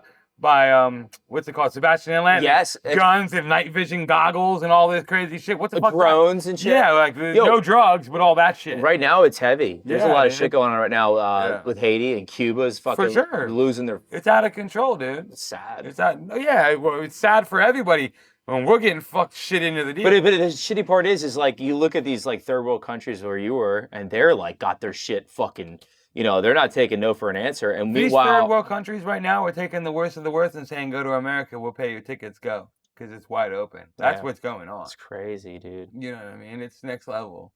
And meanwhile, you're dealing with these fucking tomatoes. Yeah, dude. They're strict. Yeah, dude, it's gnarly. So you became boys with them. Boys with them, pulled up, came into Did you actually go to their port or no? No. They were ready to take us there. They were ready. They even told us, if you guys are fucked one way, if you're fucked up or whatever, you're going right there and we'll put you in fucking jail. And they'd go like, is that the way they said it too? Oh, yeah. They were like, once they knew we could speak it's sick because you can speak Spanish. So you got knew, oh, dude, we might have been better off acting like we couldn't. But once they knew we could speak to them, they were like, breaking it down. I got this ounce of weed in my pocket, and I'm just like, holy fuck. And I'm like thinking in my head, I'm like, it ain't even really that. It's good weed, but it ain't that good of weed. Ain't worth it. It ain't worth my goddamn life, right? And the only, Maddie knew I had it on me and shit, and as soon as the motherfuckers get in their boat and we pull away, we won't even fucking. Did you toss it? Oh, I wasn't ready to toss it. Cause I was ready to smoke some right then. I was like, God damn, I need to smoke some right now. We were like 5 minutes away, and Maddie looks at me with like the most stern, gnarliest face, and he's like, if you don't throw that shit out your fucking pocket, and I was about to be like, but, and he goes, I will get you more the next port. Get rid of the fucking shit. And I was like, yes, sir. Yes, sir. I do that shit right off the fucking boat. I was like, yes, sir. Oh my like, yep. Yeah, because dude, something so stupid like that. Correct. It could have made a situation life changing. They're like that, like with guns. Dude, this would have been the equivalent of having guns. That's insane. Oh, for sure. This would have been their ace in the fucking hole of have a brand new boat. Why? No, I agree. The question is like, I wonder if it's because they deal with such issues all the time, where it's just like, okay, we've had a fuck enough, like. It could be all that. It could be a little bit of things. It could be that kind of issue, and it could be just like, hey, this is a way for us to get some income. That too, yeah. If you're driving this kind of boat, imagine what kind of money people are going to send from the States to get you out. Yeah. And how many times we can say send and not let you out. Yep. Like it's a whole racket. Millions and millions of dollars. Yeah, these places are, these people don't have Hold you much. hostage. It's bad, it's not like they're bad people. It's just they're fucking fighting for their lives because there's no money. Yeah. They're and a lot of them are controlled by like the cartel. Yeah, there's a lot of other shit going on. So it's like you don't know. You try to put yourself in their situation by learning this experience and being with them, and you can't. Like you got to go to the deepest, darkest. How could it be? And it's still not what it is. Bro, it sounds like you've got a damn good feeling of what's going on out there. More than a lot of people. I like to think so. You know what I mean? For sure. I'm a seasoned vet. I've been in some situations. I've done some things. So I can read some books. Well, and also you go to Nicaragua multiple times a year. Like I go there a lot, and I live there for a long time. Yeah, you have a house there, right? And I lived there for a long time. I did a lot of business there. But Nicaragua is not Honduras. Nicaragua is very different. Nicaragua's like, pretty good. They're the most loving, badass people. Like it'll blow your mind away. And you go, you hear all these stories of how Nicaragua is, and it's nothing like that. Like I've always heard good things about Nicaragua. I've been everywhere in Central America, and I'll tell you right now, if I'm gonna live my rest of my life anywhere in Central America, it's gonna be Nicaragua. I'm gonna live in Nicaragua forever. I've been blessed to be there for a long time. My son's from there. I've been blessed to meet a lot of like the big people in Nicaragua that make the country move and shake. The surf's good there. And the surf's amazing, and the food is clean, the water is clean, and just everybody's happy. I've never heard bad. I mean, I've mixed things, but the way the media but just look at anything else. Like fucking New York's a shithole right now. Everybody, I'd rather go to fucking Nicaragua. Well, sure you would. You hear all these stories because of the media, and obviously the States, they're always like down shitting on But Nicaragua. you know what though? Let them downgrade it because guess what? Keep the fucking people away correct. from there. Because that's what happened to. Correct. Look at this beautiful state of Florida. I had more of a problem when the fucking years I lived in Costa Rica. Yeah.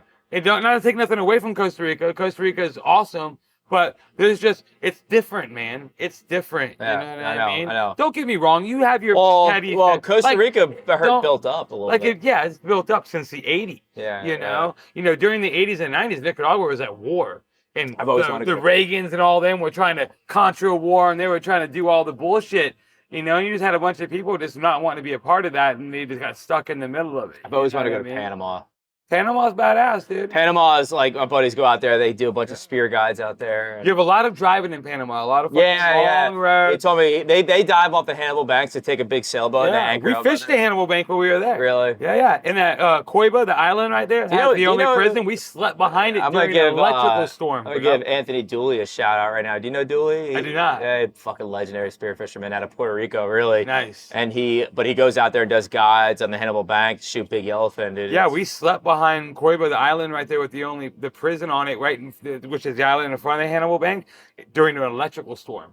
Oh, shit. And had to take the riggers down and all that shit, and then we pulled over the Hannibal. Oh yeah, Bank. wait. Let's go back. So you guys deal with that whole situation. Now your mission is still to get to Costa Rica. So we come through there, and now after all that shit, we still got to go to Colombia is where we're going. This is our longest run. This is your longest run coming This up. is the longest run. Yeah. So we go past the second boat, right? And we're like, give them the photo and all that, and they're all good.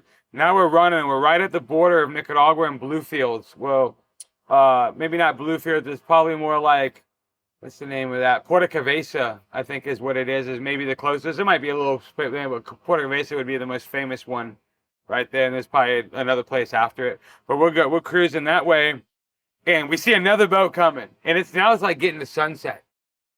And Maddie is just like, Maddie's over it. Maddie's like, I'm over stopping for these motherfuckers. This is the border. And now it's like fucking Richard out. Just slick Rick the fuck out. Boogie. We got some fucking rollers, but they're fucking spaced out. It's probably 18-second intervals, right? So we got some gaps. And it's winds on our favor, everything's good. Maddie's just like, I ain't got time for this fucking shit, but we don't have much fuel. And fucking, we get it. And there's these little islands that are outside of fucking Nicaragua, these little fucking islands that are commercial fish heavy and all this stuff. And they're really far out there, like 150 or whatever. And we're like, we're gonna run it. And we fucking run it. That boat's coming so fast. And you can see them, they're fucking coming. And we're just getting it. But we're going off these rollers and you just hear the props. Yeah.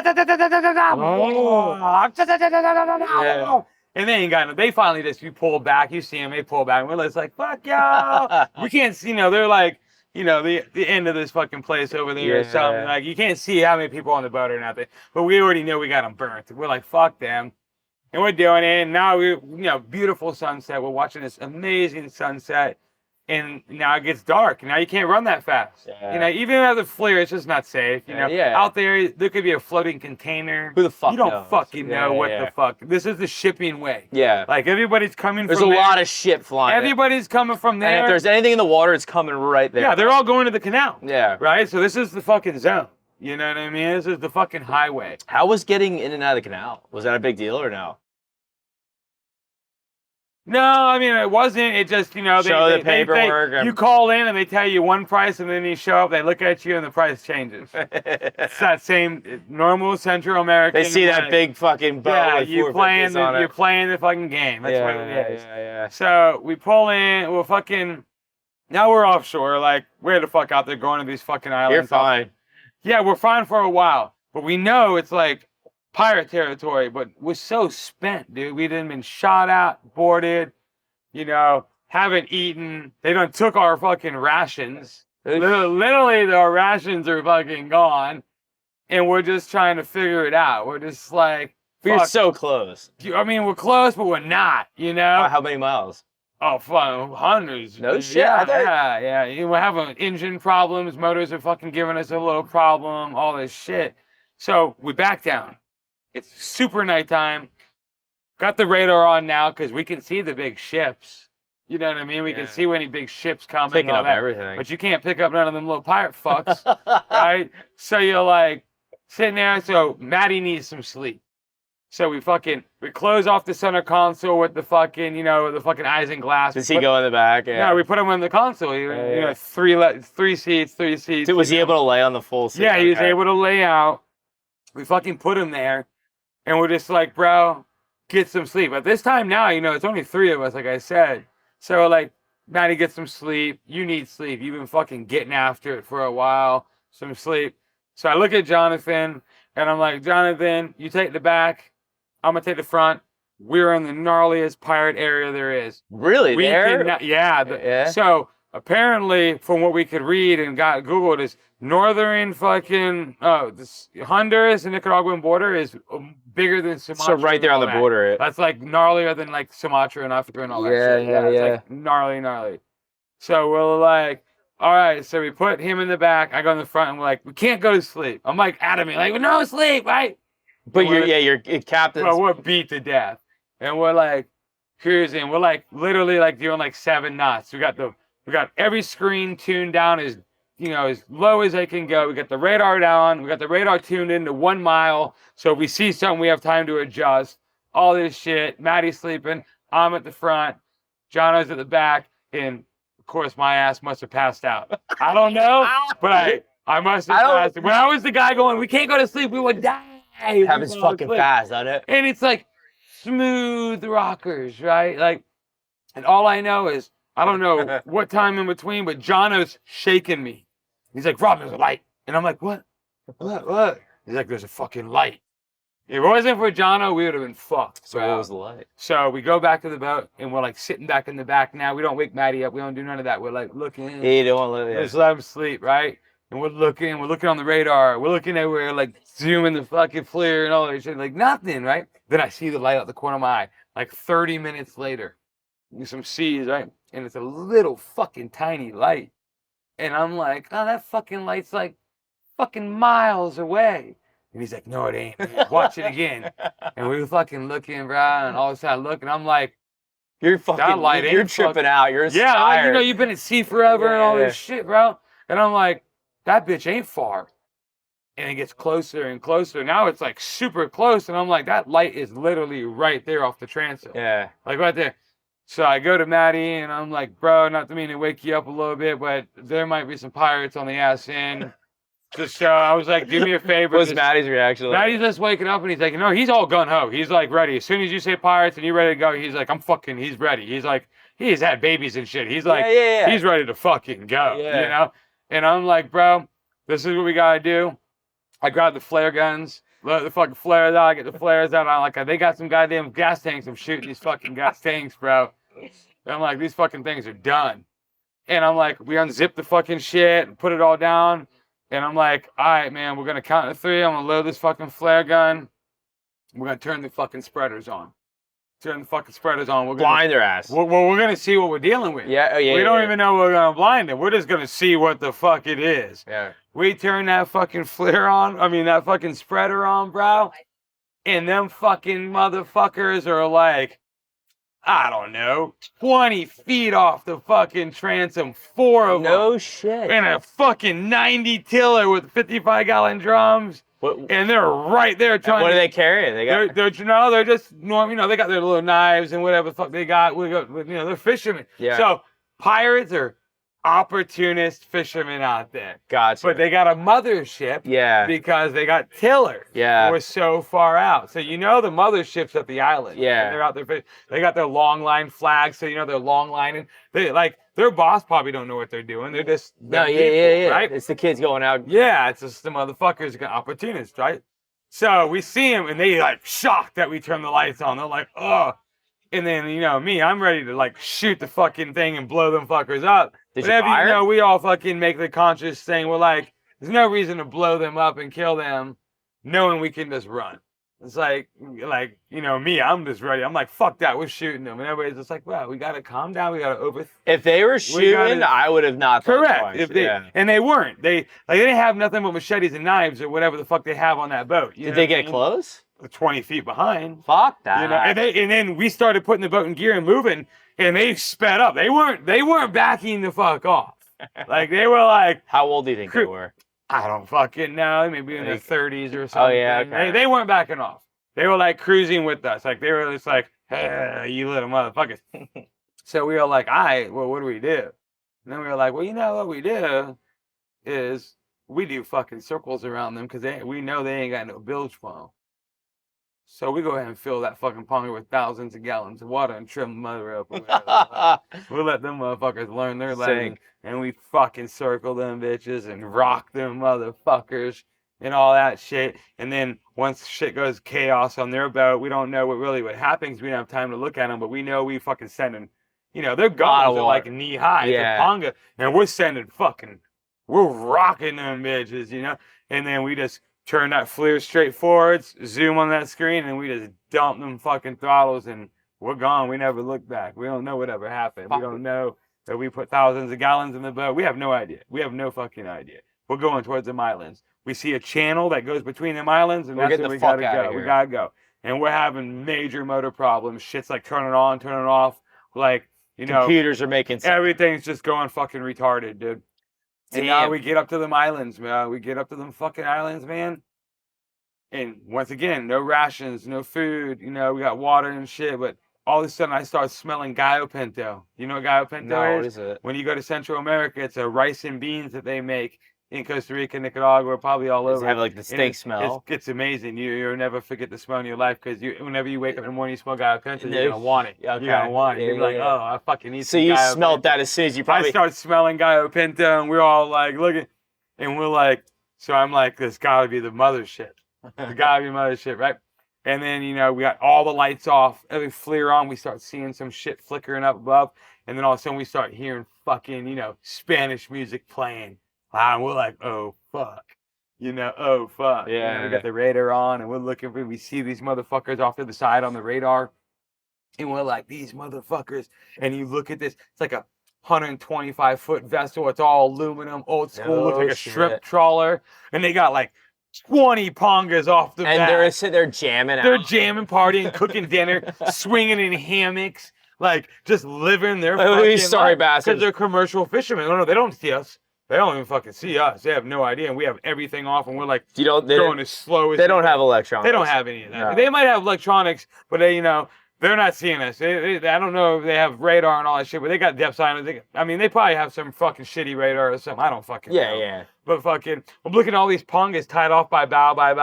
You know, bow to transit. They don't see us. And we cruise by them bitches probably like 400 yards. And they don't see it. They have no idea. They don't see us. And this channel we're going to go through, going through this channel that's probably like maybe a football field to a football field and a half wide for like, I think it's like 16 miles long. So once we got in the channel, each side of the channel was like, you know, waist deep, like coral reef and all that shit, like the Caribbean type shit. So it's like, if they were to block off behind us and block off in front of us, we're fucked. Like, we couldn't even, you know, we could probably turn the boat around. We couldn't do nothing. That could have been game over right there. And then our motor shuts off. All of them? Yeah, no, we're on 2 motors, I believe, at this time. We kept going between 4 and 3, 4 and 3, 4 and 3, but now we're on 2. And 3 was hard enough to get on plane. Now we're on fucking 2. Yeah. And we're cruising, and we're just like, you know, and it's raining a little bit, and it's just eerie. And we don't want to turn no lights, and Maddie's just white knuckle, and we got the fucking radar, and we're watching everything. And as we're coming forwards, now we see a little light in front of us, and we're like, oh fuck, these are another Ponga pirate dudes. And we pull up, and they're snapper fishing because there's a lot of snapper out there. And they wave to us. They're all cool because they're not all pirates. They're, you know, this is the opportunist fisherman. Who knows which one in the fleet is the opportunist fisherman? But then we're always, you know, in our head, we're like, fuck, what do they call back? What do they call back and they can't find the other boat? Yeah, true. Like, we're playing every fucking scenario in our head. You have to. Yeah. And we're scaring ourselves. Yeah. We're like, oh, fuck. You're also running on probably fucking no sleep. Oh, we're full no sleep. And then imagine the adrenaline when you're getting shot at and all that. We're just like, like we're fucking like, just like, we're dead, right? And then we're like, this is the most fucked up shit ever, dude. We're like cruising, and we're worried about them calling and all this shit. All of a sudden, on the fucking top of the fucking console, because it's a fiberglass console, we just start hearing, bum, bum, bum, bum. We're like, fucking pirates are on the roof. We're like, literally, pirates are on the roof. And then there's like, no, but like, they fell out the fucking sky. Well, you know what the fuck happened? Is we've been in rough seas so much that the fucking bolt on the radar came loose and the radar spinning, jumped off. And the radar is just going like this. thunk, thunk, thunk, Wait, so y'all thought people were on literally, top of the and we thought fucking motherfuckers were on the roof. We're fucking losing it. I jump up there, grab the radar. Maddie turns it off. Fucking Oh my Jono's up there with fucking me. Jono's God. up there, and he slides off the top and falls down. Damn, so y'all beat the fuck out of this boat. Oh, we destroyed this fucking thing. And then fucking Jono slides off the fucking top. And I don't know how he doesn't fall overboard, but he fucks his knee up to where he can't walk and falls into the boat. And where the radar's set up there, they have the little hatch where you can open, where you can bolt in. So luckily the washers and the nuts fell in Still this there, area. so you guys and then through bolted back in. yeah, by hand. Just right? get by. And we fucking do it. And we got this, and we're on the 2 fucking motors. We can't get on plane with 2 motors. It's hard enough. No. On 3, we had to like break the fucking steps loose. Yeah. And we'd use a wave to get us on fucking shit every time we were on 3 motors. Because fuck them 450. No, I know. You need like hundreds of filters, and you have to change them filters all the time. Yeah, I know about it. They make a 500 now. Yeah, they do all that. The 400s are where it's at. Yeah, So far, yeah. they've been doing fucking amazing on these things. Shout out to your 400s, bro. Fuck your 450s. Yeah. That's same for any motor. Anybody that went into 350, like a 250 Yamahas, when they were a 4-stroke and the two, like that, they went to fucking shit. Yeah, dude. And then we screw him on. Jono's fucked up. His knee's fucked up.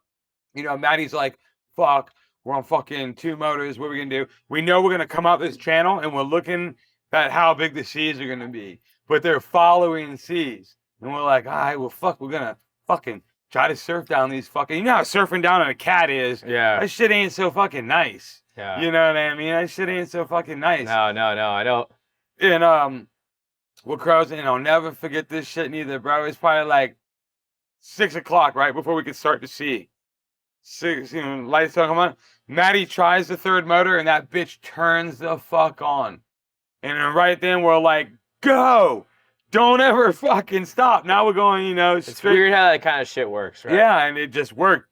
And fucking, bro, we pull up to fucking San Andreas, Colombia, and no bullshit, if my numbers are right, we had 12 gallons of fuel in the boat. Damn. 12 gallons with 4 450s. 12 gallons in the whole fucking Right in Colombia. Right in Colombia. And I'll never forget this neither, bro. We pull in, and they must have drones flying around on this little island or something. We don't know. But there's a fucking, the fucking Coast Guard rib with the fucking aluminum tower, the 50 cal on the front, all that, fucking gunning for us. As soon as we come around the fucking point, gunning, they pull up, and they pull up to us, and it's just like, boom. It's like, there's all these guys who are doing, and it's Your like, boat's all fucked up. yeah, we have 12 gallons. We're like, motor's not working, all this shit. They pull up, and it's like, this little Colombian chick is running the show. She's like the captain. No bullshit. All these dudes are like being told, dude, it's like this Colombian Good chick. for her. Yeah, she was like all on point. And she's looking at Maddie, and she's, after they like check our paperwork and everything's good, she's like swearing to God that Maddie's like on soap operas or in a movie. I've seen you in a movie, because she found out he's the owner of the boat. Like, I've seen you. And he's like, no. And she's like, you're lying to me because you don't want me to know. I've seen you in movies. All this crazy shit, dude. How did that end up? And bro, just, we're just like, no, and everything's good. And we're like, go to that dock. You guys are good. All your paperwork's good. You can go. Very easy. But we're on 12 gallons. And we're like, can someone just point us to the fucking fuel dock? And the fuel dock was far. Gallons. And the fuel dock was far, dude. And we're coming in hot in the beginning before they show up. We're coming in hot. And we're like looking, and the charts are all fucked up. And there's like literally like fucking, I don't know, fucking 300 yards in front of us. Looks awesome to run through. And that bitch is like 6 inches deep. And we were running that fucking way. The only reason we slowed down is because they motherfuckers came. Did you have to get towed over? Or no? No. We made it and got our shit. And this guy showed us how to get there. And we got there. And, Colombia got some cheap ass gas. Oh, did it? Dude, that's another thing you gotta keep. I didn't even think about that. Well, it don't cost anything. Well, it couldn't cost you anything, but you're probably also running on shitty fuel. Well, we could have ran on better fuel if we would have known better. So we went to the fucking fuel pumps at the fucking marina. But what we found out, once we fueled the fuck up for like, in Belize, it was for us to fill up, it was like $11,000 or something, because it cost so much. We didn't even fill up the top off the boat or something. It was something retarded. What was Colombia like? Colombia was like, normal cents. I don't even know it was $1. What the fuck? But it was shitty fuel. It fucked us up. You know, it fucked us up. It fucked us up. But what we found out once we got to Panama and got into where we were going, and we told the stories to other people, apparently we could have just had a fuel truck Deliver show up it. Yeah, for pretty much the same price. Actually, probably cheaper, Give bro. us high octane. We didn't know that. And the guy at the fuel pump could have told us. No, it's funny in North Carolina, the same thing. Like, a lot of people don't realize that, like, they pay fucking double the price to get gas on the docks. Yeah. It's like, it could have just called the truck. Just could have called a fucking truck, dude. But when we pulled in, we got these big seas and we're sailing down. When we start seeing that, you know, when you come up the canal, you see all these tankers out there anchored up everywhere, just everywhere. And our motors are fucking off and all this. And we see them tankers and just like everything's just like, fuck it now. Yeah. I call on the radio. There's someone who's going to answer. Because between... I would feel much safer and comfortable. Between Colombia and Panama, bro, that is a lot of open water with nobody around. Yeah, but at least... Yeah, but... And big fucking seas. Shit. Oh, yeah? In the motors. That's when we learned our gas was fucked, too. And, bro, if it wasn't for us surfing down waves and keeping us on plane... Were you running on all motors? No. Oh, fuck no. We were 3 and 2. But as long as we were surfing down these big fucking 8-foot faces, and they were gapped out, and it was... During the time where you guys trying to even fuck with the broken water? Fuck no, that bitch was trimmed the fuck up. We hated that one. We didn't even give a fuck about that motor no more. We were like, was it the middle motor, port motor? It was, I think it was the port. I think it was the far port. Yeah. Just fuck it. Mm-hmm. Gotta get to where you gotta go. Yeah, dude. And then, we're in fucking Panama. You know, we're in, what's it called? It might be called Skeleton Bay or some bay. Anybody would know that's listening to this thing. I can't think of it. You pull in, there's all the shipwrecks all around. These fucking ships that are sunk and all this shit. And it's something bay. I can't think of the name right offhand right now. And we pull in, and there's this like, we're docking up. Matt's already called ahead, and you know, the dockmaster, all that shit. We pull up, and there's this just like the German guy. There's this little squirrely motherfucker, little squirrely fucker on the dock, but he's like in front of this like multi-million-dollar fucking money. Yeah, so he wasn't like under the radar. He kind of. No, he was in this multi-million-dollar monohull in fucking it was crazy. And he's from Argentina.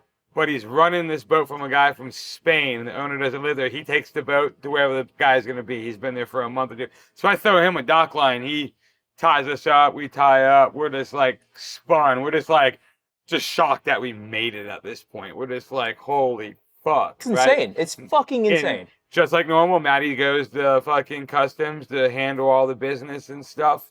And me and Jono are just cleaning the boat and doing all this shit.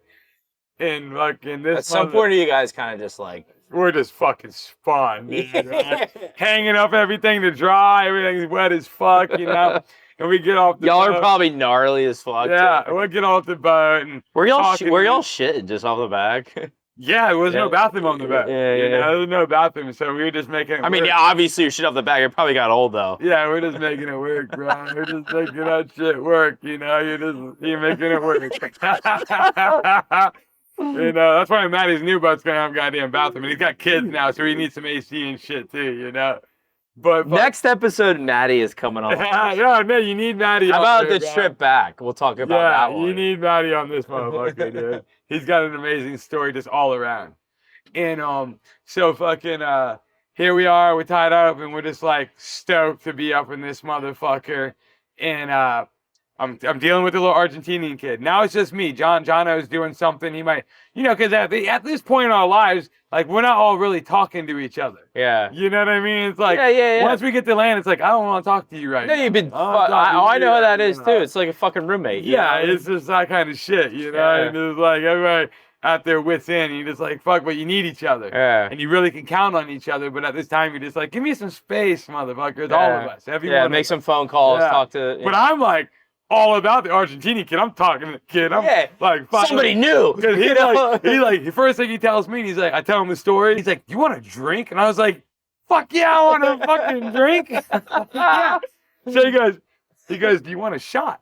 And I was like, I'll take a fucking shot, you know. I try not to drink, liquor too much. I drink a lot of beer, but I'll drink some liquor. But I'm like, at this moment in my life, I'm like, I'll take a fucking shot, right?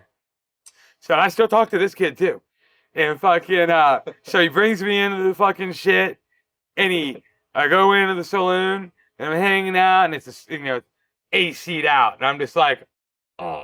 Feels amazing. Just so nice. And this boat was like, so fucking nice. It was crazy nice, right? Double mast monohull. I don't know what the name was or whatever. This thing was fucking bitching. And I go in, and I sit down at the map station right there. He's got some dough too. Well, the owner, the kid's just a badass sailor, and just, And so I go sit there at the little map station where they have everything in the map plotting station. I'm sitting in this nice chair, and then we just hung out at this fucking place, dude, and just got our bearings and hung out, and I think we stayed there for a week just to fucking come, because now we were at the fucking. Well, also you got motor problems. So did you guys get those solved, or? Once we went through the canal, yeah, we had fucking we had motherfuckers hanging off in life jackets, changing lower units and shit. And then we flew our boy in, and that's when the guy with the heart attack flew in as well. Oh, no shit, that's your boy's back. Yeah, so no, the heart attack flew in before we went through the canal, because he went through the canal with us. And then our other boy who fixed everything met us at the other side of the canal. What the fuck? Yeah. It's like, dude. And then when you go through the canal, you get a guy from the canal to come on the boat. You get the dock handler, right? Yeah. You have to have it. It's what it is. They give you a guy. Just the way they roll. Yeah. And then when you go through the canal, you get the wall or not the wall. Like 3 boats can go through, or tankers going through, or whatnot. The wall means you're tied up off of the wall. And this water goes, tied off the wall. Yeah, like you're going along these big fucking walls. Yeah. So the wall means that you're tied the closest to the wall. So you better have fenders to make sure you don't scrape the wall. Yeah, okay. You have these big, the water drains out 20 so once feet. it's I got you. Water fills up. So once you're cleared to go, boom, you take you off. go in where you got all these fucking locks, right? So luckily for us, we didn't get the wall. There's this other big boat that had the wall, so we could tie off to that boat. Oh, no shit. So they had the wall. Were they pulling you? No, you're just together. You're just together, right? And then once you're in there, they have these big fucking trains that are like all stainless steel, small trains that you give them the ropes, and they pull you forwards, and they stop you and you tie off. They pull you forwards, they stop you, you tie off, and then you sleep down. You just keep moving like that. Like these fucking badass, cool little chrome fucking stainless steel trains and shit. And so we're tied up to this fucking boat that the guy's like, I built this fucking boat, and I've been through this bitch so many fucking times. Big ego. Blah, blah, blah. It's like this older couple. And like, we're looking at his night vision and everything, and he's like looking at our FLIR and shit, and he's like, why would you spend all the money? He has like a computer. He has a camera you would put at your house hooked to his shit. So you can rotate. Yeah, he's like, I just bought the weatherproof camera. That's my FLIR. I can see it at night. And we were like, God damn, that's actually a pretty good idea. That shit didn't cost you but $15 fucking. Yeah, it works just the same. Yeah, I got one on my boat. It's all right. Yeah, fuck, if I'm dodging pirates, it'd be fucking sick. Like, I use it sometimes leaving the channel, and I don't like it because you almost get, here, dude, I took I literally take that one. No, I didn't even get into it. We'll order another one. Don't have that. We'll order another one. Dude, we covered a lot about this story. But dude, so have you made it to your destination? So we come through all the locks, right? And we got the guy on the boat. That's like the guy you have to pay to have this guy in the boat. They go through. These guys are all about it, right? We get on the other side. The guy's looking at the 4 motors, looking at the boat, and he's like, well, most boats go through here, and then they sleep in the bay, and then they make it to the locks. He's like, fuck, we're going to be at the locks on time. We'll make it through the same day. He's like, let's fucking go. And we're like, yeah, we can't get on plane. And he's like, what? We're like, you got 2 motors, we gotta get on plane. So, we chug all night through the fucking canal to the other side, and he's just blown away. He's just like, he can't wrap his hand around like we can't get on. You run 2 motors. Yeah, we're just cruising through, dude. We're just like, get us to the other side. Like he's probably like, these motherfuckers with this nice ass. And at this time we have beer finally. Oh, so now we're drinking beer and all this shit. So Maddie's all loosened up. Yeah, I don't even know. I don't think Maddie drank. I think he might have had one, but Maddie was, Maddie's. Maddie's dialed in. Yeah. Maddie's dialed in. When Maddie makes his mind up about something, you can't break it. Believe me. In other situations I've been around Maddie, I've tried to break his fucking whole thing, and he's He's the most That's regiment. a badass motherfucker. He's a bad motherfucker, Yeah. dude. He's the most regiment. When you tell him something, when he tells you this is how it's gonna go, you can't break him. No matter how much you try to influence it, he ain't breaking. What a fucking legend. He's gnarly, dude. You can't break it. You can't fucking break it, dude. So we get to the other side, and here we are. We do all this shit. We do some motor work and all this. We got the boys in, and we get some shit working and shit. Now it's time to roll to Costa Rica. Yeah, right? So we're rolling out. We're going to Costa Rica. We come around that point right there to come to like Coiba and like where the Hannibal Bank is. Yeah. And we're like, we're tired. We bought a bunch of nice ribeyes and steaks and all this shit. Celebrate. And now, yeah, we don't use that fuel bladder in the back, right? And we already feel like we can get to Costa. So we pull behind the Coiba Island and we anchor up and we're like, we're cooking fucking steaks. We're drinking some beer. And this place is like rooster fish heaven, so we're gonna throw poppers and all this, and we're gonna have a good time, right? And it's like, you don't finally see some relief, yeah, right? You're just like, fuck. It's like literally like this is right now out there. It's like, fuck it. And we're just having a good time. We start cooking these steaks, and a fucking lightning storm comes and just starts going berserk and blowing lightning up all. We take the riggers off. We fucking take the riggers off and set them bitches on the ground. I see some lights like far over in the distance. I'm like, let's go to the fucking lights. We get on the fucking shit, and we realize it's a prison.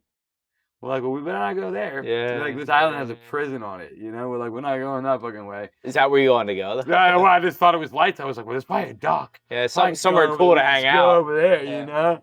And I know it's like this big fishing zone, so I'm like, there's probably something cool, but they're like, that was a prison. It was like the only fucking thing out there.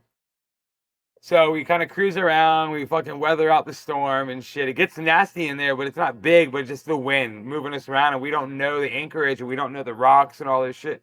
So we're all white knuckle, and we finally get out. The next morning's perfect. Everything else is perfect after that. We pull out, we know the Hannibal Bank's there. Like, let's pull up to the Hannibal Bank, let's troll around, maybe we'll fucking snag a big boy. Big fucking yellowfin or something. We troll around.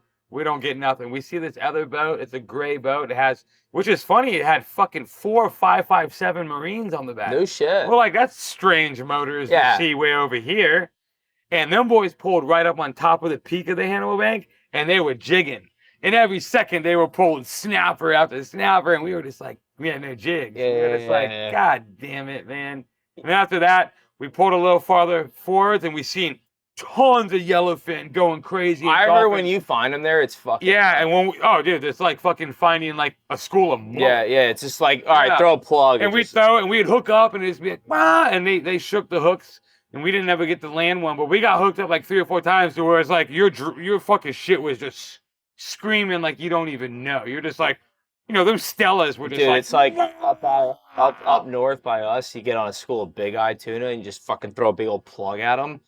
That's a lot of fun. I could see it being like that. But the thing is like we didn't have time. Yeah, so it's like, I was gonna ask. Yeah, we would be hooked up and it would be screaming, but we'd start locking the drags up. We'd be like, we gotta get the fuck out of here, just get it. Well, and that's what I was wondering. And they'd run the opposite way every time. I didn't ask much during the whole conversation, but like, didn't sound like you guys had much time to. No, we had no time. Matty was ready to be home with his family. Yeah, he just had a kid and shit. Like he wasn't sitting there. You guys were on a fucking mission. It was a schedule. Yeah. So we cruised through.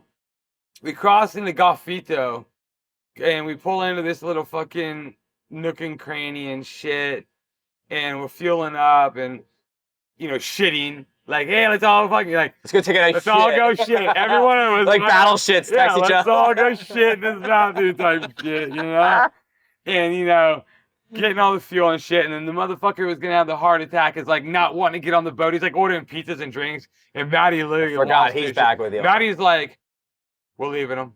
And I'm like, we can't leave him. He's like, I'm leaving him. Fuck him. I'm leaving him. You know what I mean? Fuck, I'm the captain of this shit. I'm leaving him.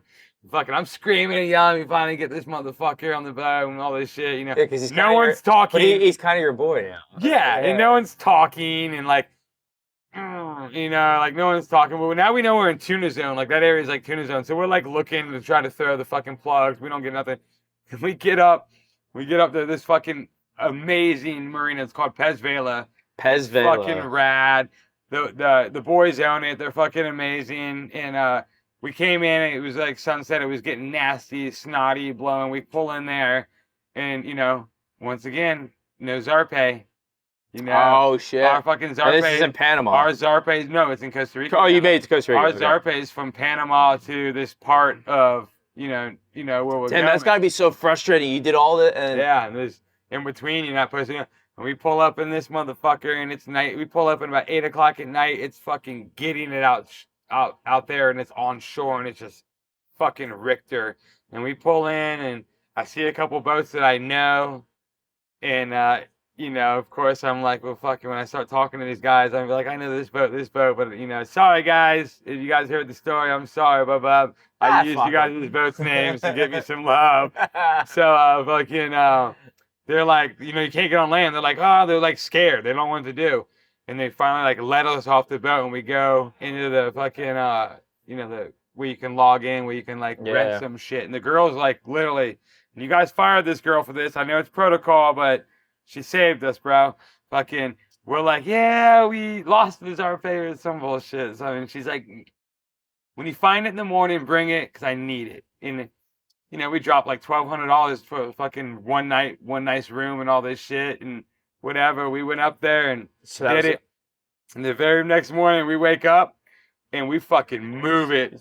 We're at this fucking, it's an amazing marina, and I think we told her that we lost the Zarpe. We'll find it in the morning and shit. And she didn't want to do it, but we were like, we're smooth talking, and we, pull out the fucking let's fucking pay for the most expensive room type shit and like all this. And she goes for it, and then we go up to the room, and then it's fucking amazing. The beautiful rooms. Pez Vela has the most amazing marina. They're badass.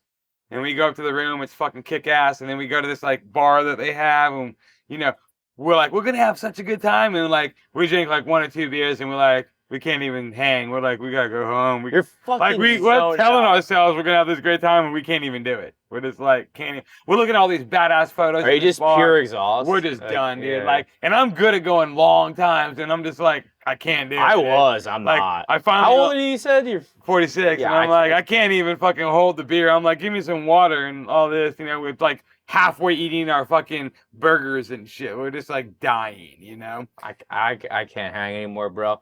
Like that. I mean, but see, on a trip like that, it's one of those things where it's like, you're fucking in it. You're like, you're the adrenaline and the opportunity. Like, not many people get to do this kind of shit. So at the back of my mind, I'd be like, I'm gonna go all balls. It's next level. And to think Maddie was standing a lot of time, and a lot of time I'd jump in a beanbag. Yeah. You know what I mean? I'd position myself in the right spot where the spray wasn't coming and shit, Mm-hmm. and I'd hide in a beanbag. I'd be like, okay, we got 170 miles to go right now. I'm in a beanbag. You know what? And what's funny? That's how I can tell who people know the water or not, is the first fucking thing. Is like, where does that jackass sit? Yeah. Does he know where we're running and what the weather's doing? Because I'd be like, oh, you poor bastard, you chose that corner. The boys, they had no choice. The position they were in, I was just like, all right, I'm gonna sit behind the helm on the second row seating, below in a beanbag where there's 3 chairs in front of me, 3 chairs behind, and a big windshield. That shit's gotta go around. And I'm gonna let me position my grunnings where when I put my leg up, they don't go over my boots. Yeah. Shit. I was dry as fuck. No, I know people that I just dive with, and I'm like, oh my god, whatever. If you want to sit in that starboard side, good luck with that. Them boys were fucking pirates. They, a lot of water, a lot of hanging on. Jono, not being a big boat guy, being a big mountain climbing guy and all that, Jono stood right there next to Matt. Well, because he's a bad motherfucker. Like, he's a bad motherfucker. Yeah, because think about those dude. I've been watching a lot of documentaries about like mountain. The mountain dudes are gnarly. The weird pussies compared to them. Fuck yeah. Like those guys are fucking insane. Some of these fucking videos and these images I see, like them going through the snow and Maddie and them like oxygen and fucking putting a tent off the side of a mountain where there's nothing and shit. These guys are next level. There's one on Netflix right now about it's called Aftershock. I don't know if y'all have seen that. It's about some of the avalanches that have happened like out in Everest and all this stuff. And I forget what year it was, but they had a massive fucking earthquake, dude, and like wiped out, I mean, a whole cities and fucking villages on the what do you call it, the valleys. Anyway, so these group of mountaineers that were like traveling there, and they caught it all on film, and like it was insane to see how many people fucking actually made it out of there.